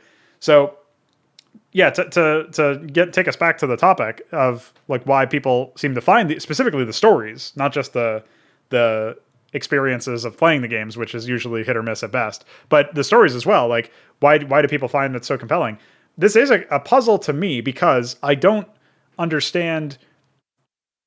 I wonder if it is like the people who have, like, the extreme example of the kid who only has ever played Fortnite and as a result has no understanding of what like a to use the dreaded term in air quotes, good game, what that actually looks like, because he's only ever played Fortnite, so he doesn't know what a good game looks like. To him, Fortnite is the beginning and the end, the alpha and the omega. It's all that he's played. Like, that's a scary thought to think about, but I guarantee you it's happened before. Or it's like, I guess before that, it would be like the kids who've only played Minecraft or Roblox or whatever. Like, yeah, when you grow up playing Doom, it's a different experience. Like, okay, maybe it's a more mature game or whatever. I don't really buy that. But, okay, so... it's very cartoonish. Yeah, that's what I mean. It's like, it doesn't really... I don't buy, like, the parental, like, the argument against it or whatever. But you could say, like, if you grew up playing Doom, you grew up playing a fast-paced FPS where you had to be skilled, at least to some level, to pass harder difficulty levels. And because of the scoring system, there was this element where if you paid attention to the scoring system, and as a kid, you're fully engrossed in the experience. So you're going to experience all of this stuff. You're going to look at all of this stuff, and you're going to say, oh, wow, I got like a good score or a bad score, or I got this score and I'll try to get a higher score next time or something. You know what I mean? Like, there's that element of competition with yourself. And then maybe they have like, so I don't know if they did this in Doom, but maybe they have like, here's the high score of the developers or whatever, so you can compete against them. And what they did that in Wolfenstein 3D. Yeah. Okay, yeah, sure. So stuff like that is like, when you grow up with that, it sends very different signals, because it gamifies the act of getting a high score. And it doesn't always equate this to skill, and I don't think it's good it's correct to equate it to skill. But there's some element of it where you have to meet a certain skill to get a certain score. Usually, like maybe there's some element of luck, but usually, I think in Doom specifically, like you have to understand the game state, the enemies, their behaviors, the guns. You have to at least demonstrate an understanding of that and good mechanics or mechanics of a certain average level in order to find success. And that's one of the really nice things about Doom that you don't get from most games nowadays, that where they do essentially, there's this challenge implicit in the game of being better than yourself and learning and improving. And technically, you get that with like Fortnite and like trying to play matchmaking or whatever is in that game. Like it's a multiplayer game first and foremost, but the battle royale aspect of Fortnite also has a crazy amount of luck, and there's also like the really sour and predatory shit of like the microtransactions and stuff that makes the experience much worse, I think, and also much less about improving yourself because there's an element of team play there where you can say there's an element of playing against enemies of different skills. I'm pretty sure there's an element of cooperative. I don't know if there's single player or single team like solo play in that game when you're playing against other people. But I do know that there's like you're obviously going to be playing against other people at the very minimum, and that's going to change things up a lot. And then there's the inherent RNG of battle royale games, and there's a lot of intrinsic elements there where yes, you can improve, but only to a certain degree. Your personal improvement will only influence the outcome of the game at a certain degree. I think when people grow up not experiencing, when their first experience, they just forget about whether or not they're young kids or not. When the first experience somebody has in gaming is not about trying to improve and be better than what who they were or the player that they were just yesterday or last year or whatever the case may be. When that's not the experience that they have, I think that has a very fundamentally different result in the kinds of games that they are gravitating towards, as well as the expectation that they have for games. And I think they do treat them generally more as toys because they don't see the benefits that they can have from a self-improvement degree. Like I don't know to what extent we've really had games that have pushed the envelope in that respect, where they do try to improve you as a player and they try to like make sure that you get better in order to like get past certain levels or whatever. I do think that a decent number of games, especially in the early days, were much harder.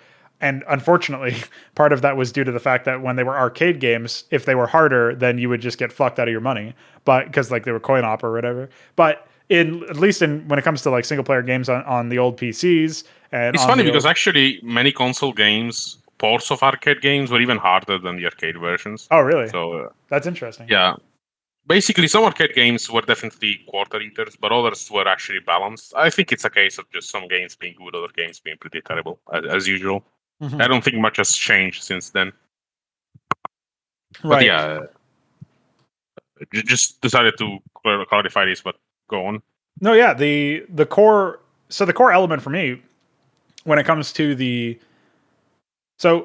when I'm describing the differences in the gaming experience that people have today, like there are more multiplayer experiences, which by definition means there's more player versus player experiences, which theoretically you would think it would mean that they would be more encouraged to improve. But especially with team-based games where you can blame your team, and especially with games that have ever-evolving and changing metas, because there's patches, where you can blame the patch, or you can blame the design of the game, there's a much easier outlet for shifting the blame and shifting the responsibility, therefore, of like, oh, this wasn't my fault that I lost. It was, my teammates or the game or, the game developers or whatever.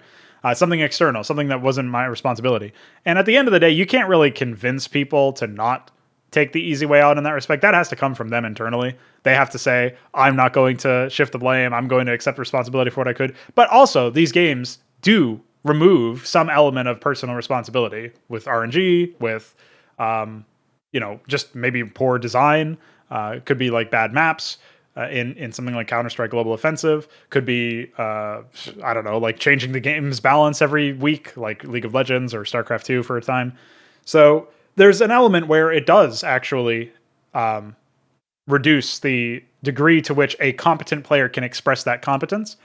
And that was never the case in games like Doom or these older console games and PC games because of the fact that you couldn't patch it. So you couldn't even really update it. You could release expansion packs, but like back in the day, no, the games were actually patched. Like even console games, many orders at the time were done through mail, so you could actually request a new version through mail. It was obviously not the same as downloading a patch on the internet, but actually there's many versions of Doom, Wolfenstein 3D, all these games, and even before then, games were actually patched. So it's definitely, like, I would say most of them didn't have as many outstanding bugs as on release. But as an example, the very first version of Doom does not have the nightmare difficulty found, which was introduced in version 1.2, I believe, or 1.1. But 1.0 definitely doesn't have it. So they actually went out of their way to introduce a brand new difficulty, which means like updating all the code and stuff. Sure. It's a meme difficulty. Obviously, it was made like as a joke in response to people saying the game was too easy. But again, it's not something that is just the same as just flipping a switch in the code, right? They actually had to program the whole thing.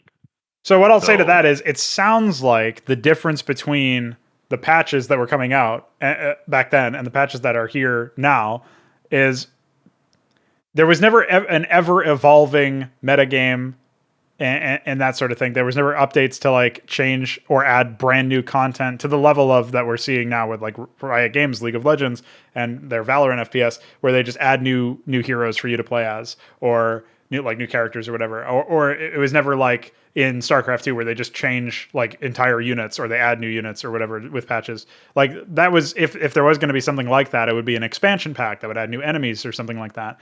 But it wasn't. The patches that were there were more about functionality, improving bugs, like fixing bugs or whatever, or maybe there were some balance changes in these, but I imagine they were few and far in between. But, is that an accurate like assumption or whatever, that for the most part they weren't there to completely change the content itself?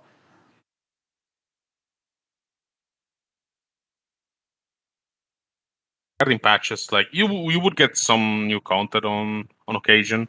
Like for example, Doom and Nuke 3 had a whole new episode added for free for previous owners. Right, yeah, that's true. The addition. But there was no DLC as we understand it today, obviously. There were expansion packs back then. But the main thing is that many games still, like I said, many games were pretty poorly balanced, so even patches did not help them, if they were patched at all. Especially many ports of arcade games, actually, from the 80s. Some of them were even harder than the arcade original for some reason. I think the reason is that they wanted to make the game feel longer by just making it impossible to complete.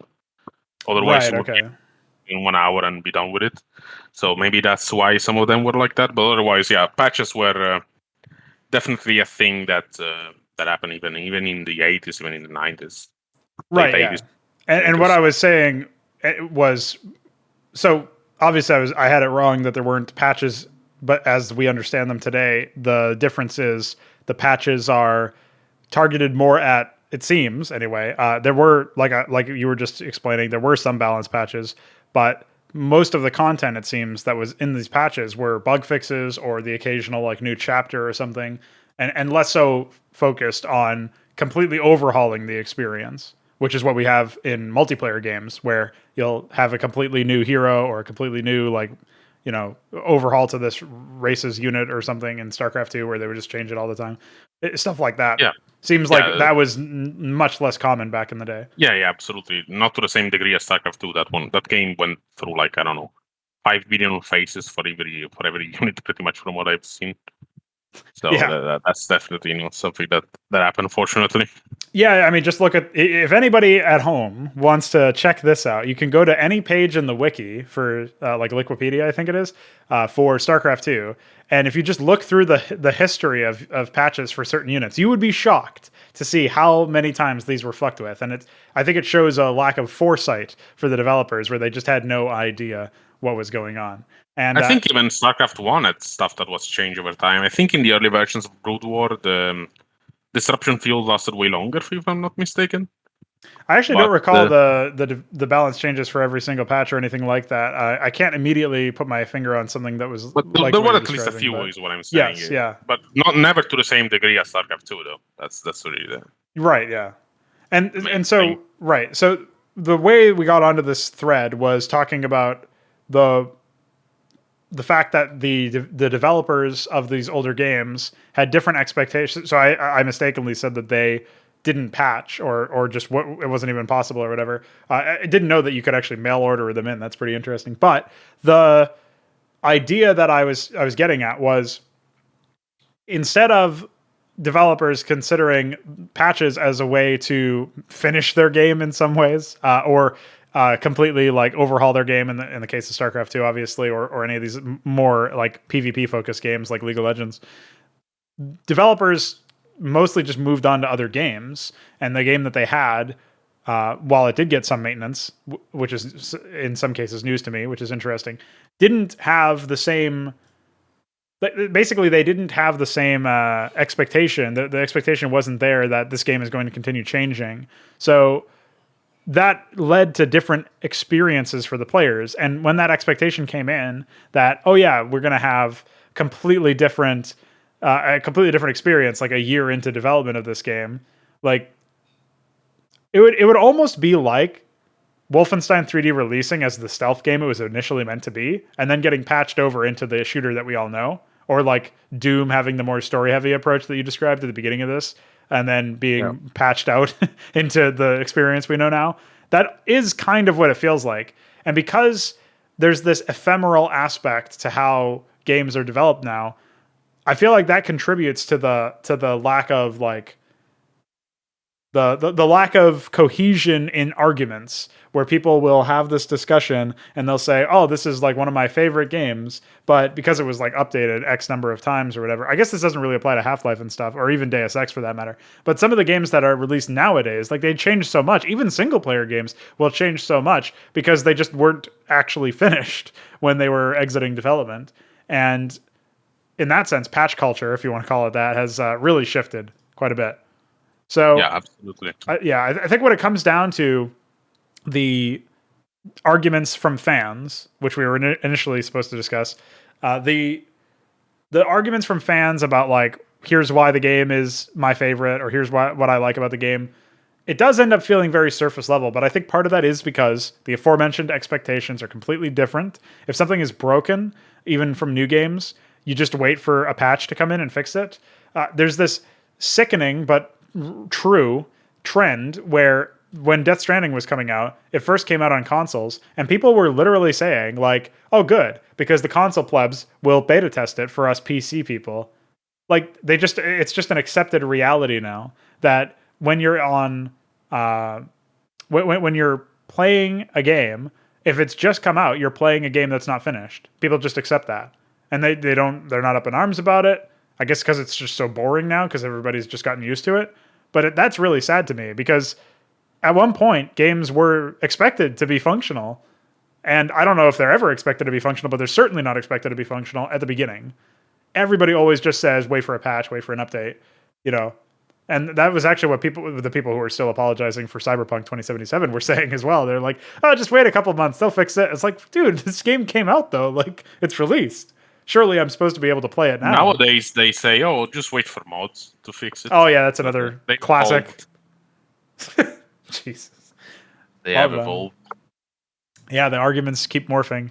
So, yeah, I guess what we're saying is we don't fully understand these kids who are like, we love Half-Life. Half-Life is a great game.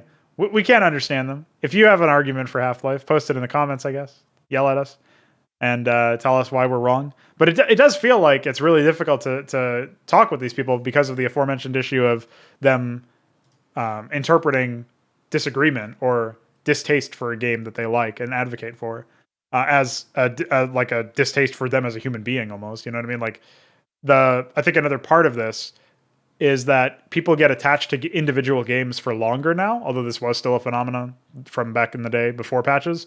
But you know, for people who get attached to games like League of Legends because they've played it for 5 years or whatever, you know, like they just you play individual games for a lot longer now.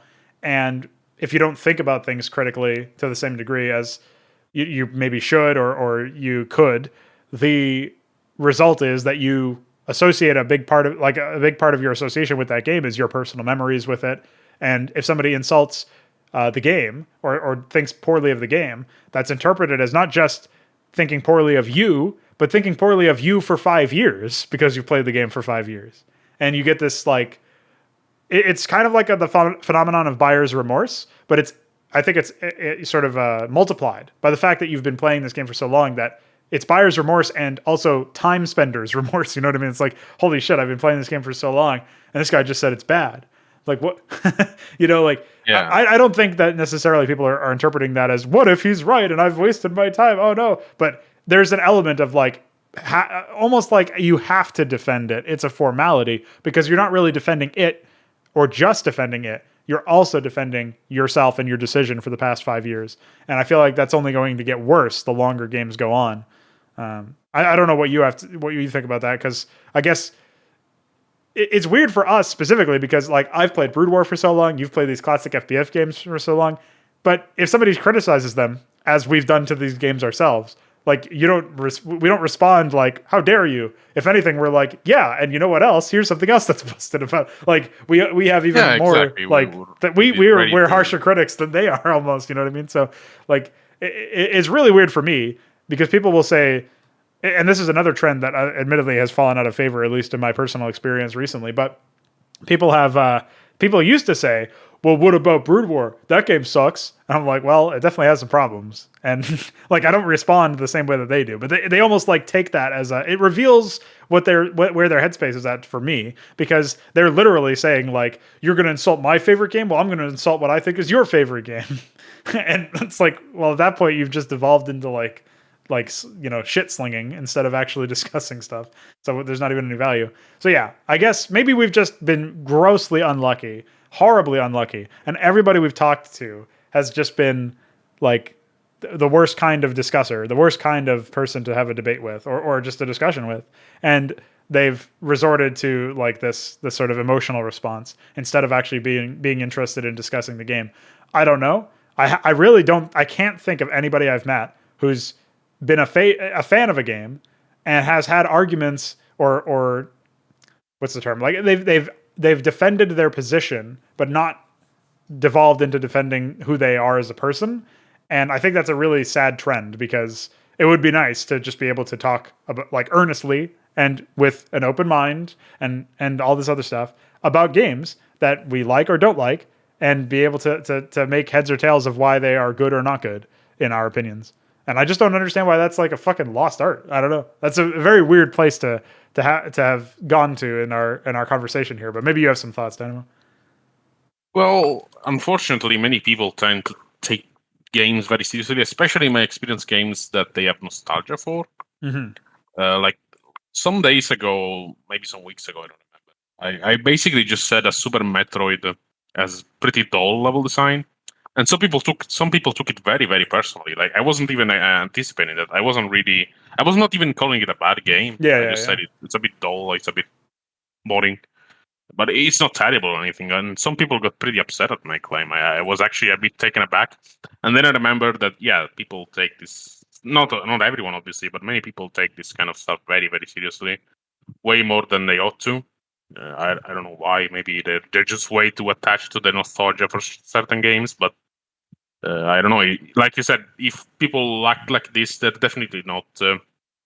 It's definitely not the attitude that's conductive to constructive talks, like constructive discussions. Yes, yeah. It's just gonna be, oh, you insulted my game, well, fuck you then. I mean, that's not gonna lead anyone anywhere, and not even we do that. Like you said, like we're ready to admit any criticism for the games we like, and even for games that we don't like, we're absolutely open to see reasons that people might have for liking them. Absolutely, like you said, if anyone has like for example, I talked about how many people are very big fans of the way Deus Ex does things, whereas, for example, I'm not. If anyone wants to elaborate why they think I'm wrong, I'm absolutely open to read the comments or whatever.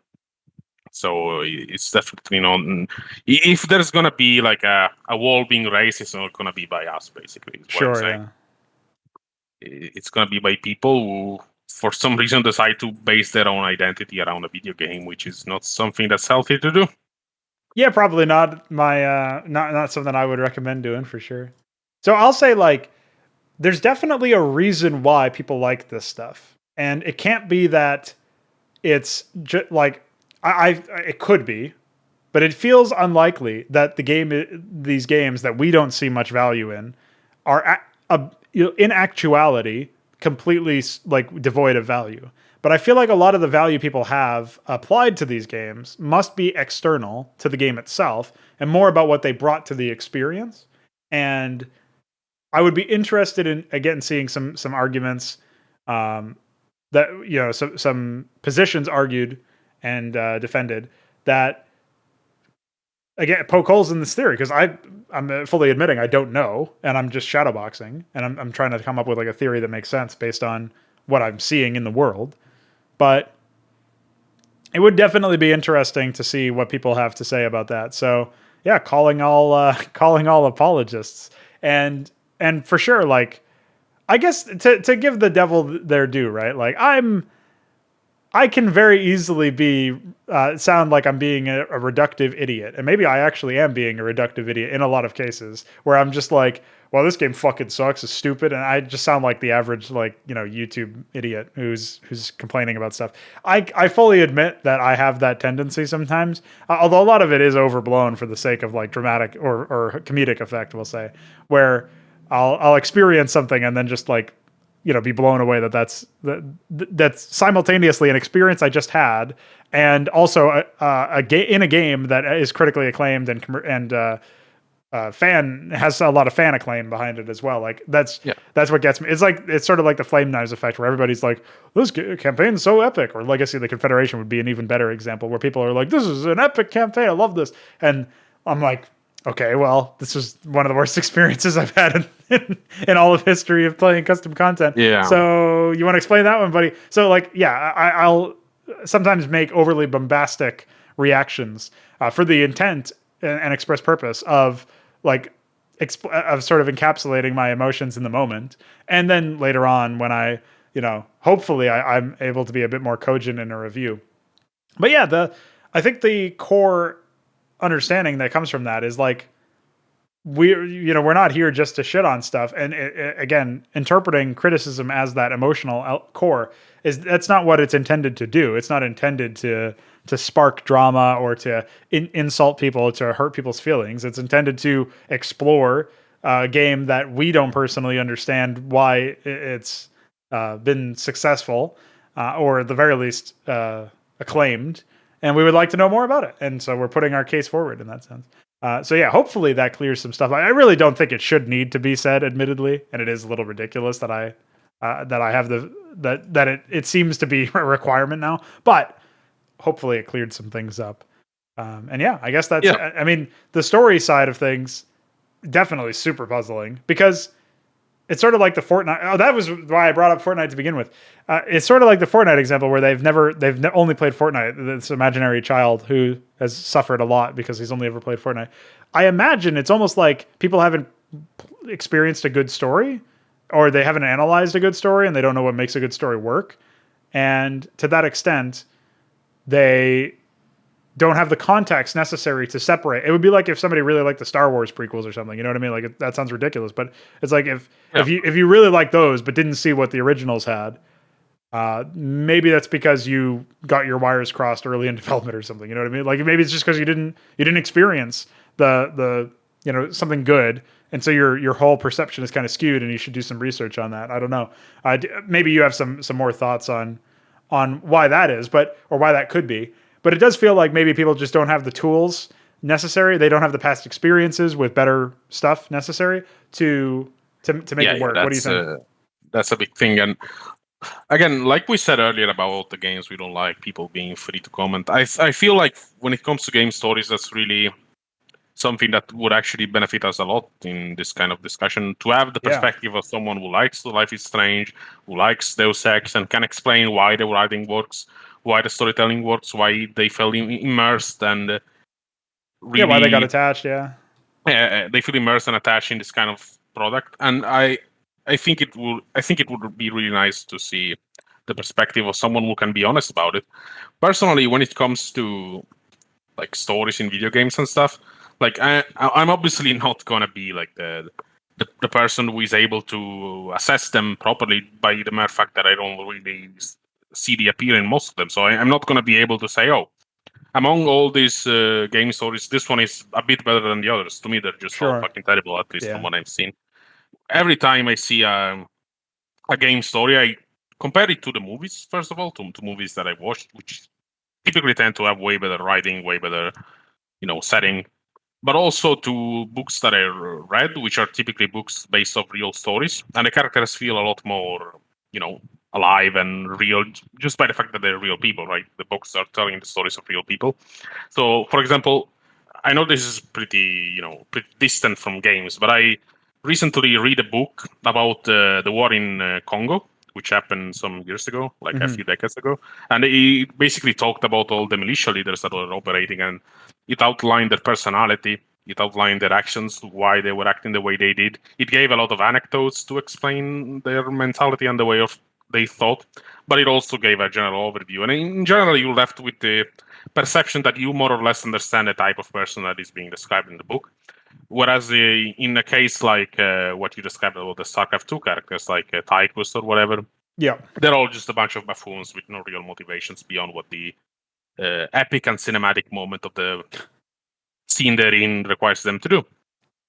Yeah, that's And actually a good way to describe it. Right? The way briefly, I'll interject and say it seems like a lot of the game stories have characters do things that don't really jive with the character, but they service the plot, and they haven't figured out a way to unite the two, so they just do whatever's the most convenient one. You know what I mean? Like, would that be a fair way to sort of encapsulate what you're saying about like Tychus, for example, or whatever? Like, there's not really a consistency to the character. They just did stuff because that's what the story writers needed of them. Yeah, it's unfortunately, like, again, like I'm not saying they should have all the characters be based off real people necessarily. Sure, yeah, obviously, they can be influenced, obviously, but at the same time, like when you read about when I read books like I do, it's pretty hard for me to take stories like this seriously. But maybe again, that's just my perspective. Maybe people would find the type of stuff that I write to be extremely boring, and they just want the epic and cinematic and anime-like characters instead, and they don't want anyone who is actually realistic as a character. I don't know. Like I said, I'm pretty much not the best person to be able to dispense judgment about game stories, because for me they're just not something I'm really into from at least the stuff that I've played. So again, it's something that I will be glad to hear outsider perspectives on this particular topic, but otherwise I just don't think I'm gonna like any more of them from what I've seen of them. Like even for games that I have not played, like Life is Strange or Bioshock or many other games that I've seen on your stream or other streams or other YouTube videos or whatever, none of them feel really meaningful or any good, really. Yeah, I think it comes. I don't think there's a trend where the stories are getting better. Actually, I don't think that's right. happening. Yeah. Well, yeah. I mean, that's the thing is, if anything, like we discussed earlier about the banter system and how like Duke Nukem had this interesting and, in my opinion, compelling way to explore a character in the middle of gameplay. That sort of thing is so rare, where it demonstrates that even again, maybe it was just it's so easy to implement that it could very well be that it was just by chance that they implemented it, and they didn't consider all of the different things. I imagine they didn't consider how effective it actually was, and it was almost like an experiment or just like an idea that they went with, and because it was so easy to implement and didn't take too much time, it was sure, it's a natural thing, we'll do that. And it felt proper. But the reason why it works, when you analyze and break it down, is pretty complex, actually. And it shows that you kind of need an understanding of how video games are put together and what the video game medium has and what real estate they have for exploring characters and stories and stuff, and compared to the average, the average other story that you might find. You kind of need some element of a unique understanding of video games and how you can explore stories within them in order to make something like that make sense. So I would say that's an element that is probably underexplored. That's an element where people don't have that much experience with, I guess. And yeah, definitely a trend that I'm not seeing go up. I'm seeing less and less games have it over time. And it feels like they're more and more so regressing towards the walking simulator approach or the movie approach, where they just throw a bunch of cutscenes in the middle of gameplay and they let the story catch up to the where the player has gotten, if they even try to synchronize them and integrate them at all. And so I guess that's what we're probably really looking for at the end of the day. We're looking for ways to, we're probably mostly looking to improve the overall conversations that can happen around video games, because when it comes to stories, there is such a lack of good examples. You've only ever seen the counter examples. You've only ever experienced the bad stuff, the stuff that doesn't go to the right level, the stuff that is like boring or not integrated properly or whatever. You haven't really seen an example of it done well. You've seen these little nuggets of like the Duke Nukem stuff that I keep bringing up, but you haven't really seen cases where you feel like it was well integrated in terms of it being a video game story. So because basically none of us have seen that, and I get maybe there's a game out there that some people might have recommendations for. It's still an open question of how you even do it well. And I guess some cynical people might even say it's impossible to do well, to tell a story well. But I think it's just that the medium needs to go through some more evolutions, and people need to go through some more, like do some more experimentation. And that's why on a fundamental level, I can't fault the people who are making games like Life is Strange, because that's an experiment in some ways. It's experimenting with what's possible with the medium. Experimenting is always good, even if the end result is never... Like, even if the end result is not up to standards, yes. Experimenting is definitely not something that's to be condemned.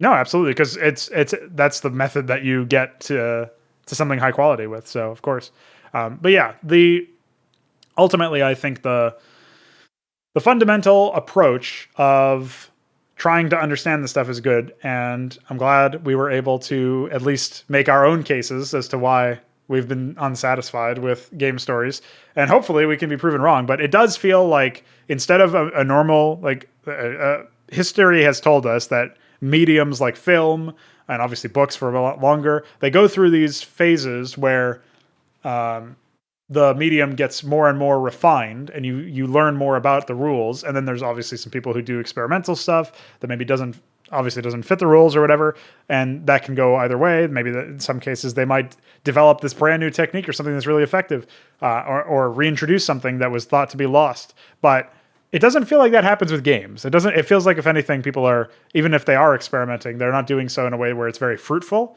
And most of the time it feels like, again, everybody's just doing the cargo cult thing, where they're copying and pasting stuff from other IPs and other products that were successful. And their aim is not to tell their own story, but to be, again, half as successful or half as good even as a game from years ago. And I guess that's probably where I'm most unsatisfied and most like feels like there's unfinished business there, because there's so many places you could go. You could at least be experimental, but it feels like people just aren't interested, and they've settled into a bit of a groove where now every game has that moment where you lose out on a bunch of stuff because the story decides you lost all your gear or progression. Yeah. You've got to get it back. Every game has that moment. Because you're too tired to use it, even though you're running all around. Yeah, exactly. There's that moment where there's some arbitrary restriction, and you have to just completely change how you play the game, because the game developers didn't want to go through the effort of making, level design that actually works, and they wanted every experience to be the same in this one area, which is like antithetical to actual gameplay, obviously. So there's always some stupid element there, and I guess what I'm getting at here is it would be nice if we could, like, as an industry of game developers, it would be nice if people could move past that and find a way to, again, integrate story with video gaming. So I don't see it happening anytime soon, but I'm certainly going to try my hardest to make it happen in the RTS genre at the very least, and hopefully we can keep track of that as time goes on, and see where other developers go as well. And like we keep saying, if you got comments to counteract us or whatever, at some point we will actually be answering comments, because we got some funny ones from some past episodes. Maybe when we have less of a serious topic, or a topic that we can't talk about for 2 hours like we did today, we'll probably do that. But yeah. Obviously, if you have something on this topic, let us know in the comments below. Absolutely. We will be glad to hear what you think. And I guess that pretty much wraps us up. I don't know if you have any final thoughts, Dynamo, on any of the stuff that we have here, or if you've mostly said your piece, but feel free. Well, like I said, I don't think I've seen any game of recent extraction that has a compelling story, but I hope to see one day. Just, to break the mold, break the trend of terrible stories. I just hope to see one, and we'll see if it will happen. Yeah, if with any luck, it'll be sooner than we think. But and maybe there's some lost gems. Again, that's another thing that, like I said towards the end here, is if you've got examples of exactly what we've been talking about and wishing for and saying, oh, if only we had this, then obviously we're very interested in checking those out. So send them our way. Yep. All right. Exactly. Well, that'll do it for this episode then. Thanks for joining us, and we'll be back at some point, hopefully soon, with another one. So keep your eyes peeled. See you guys in the next one.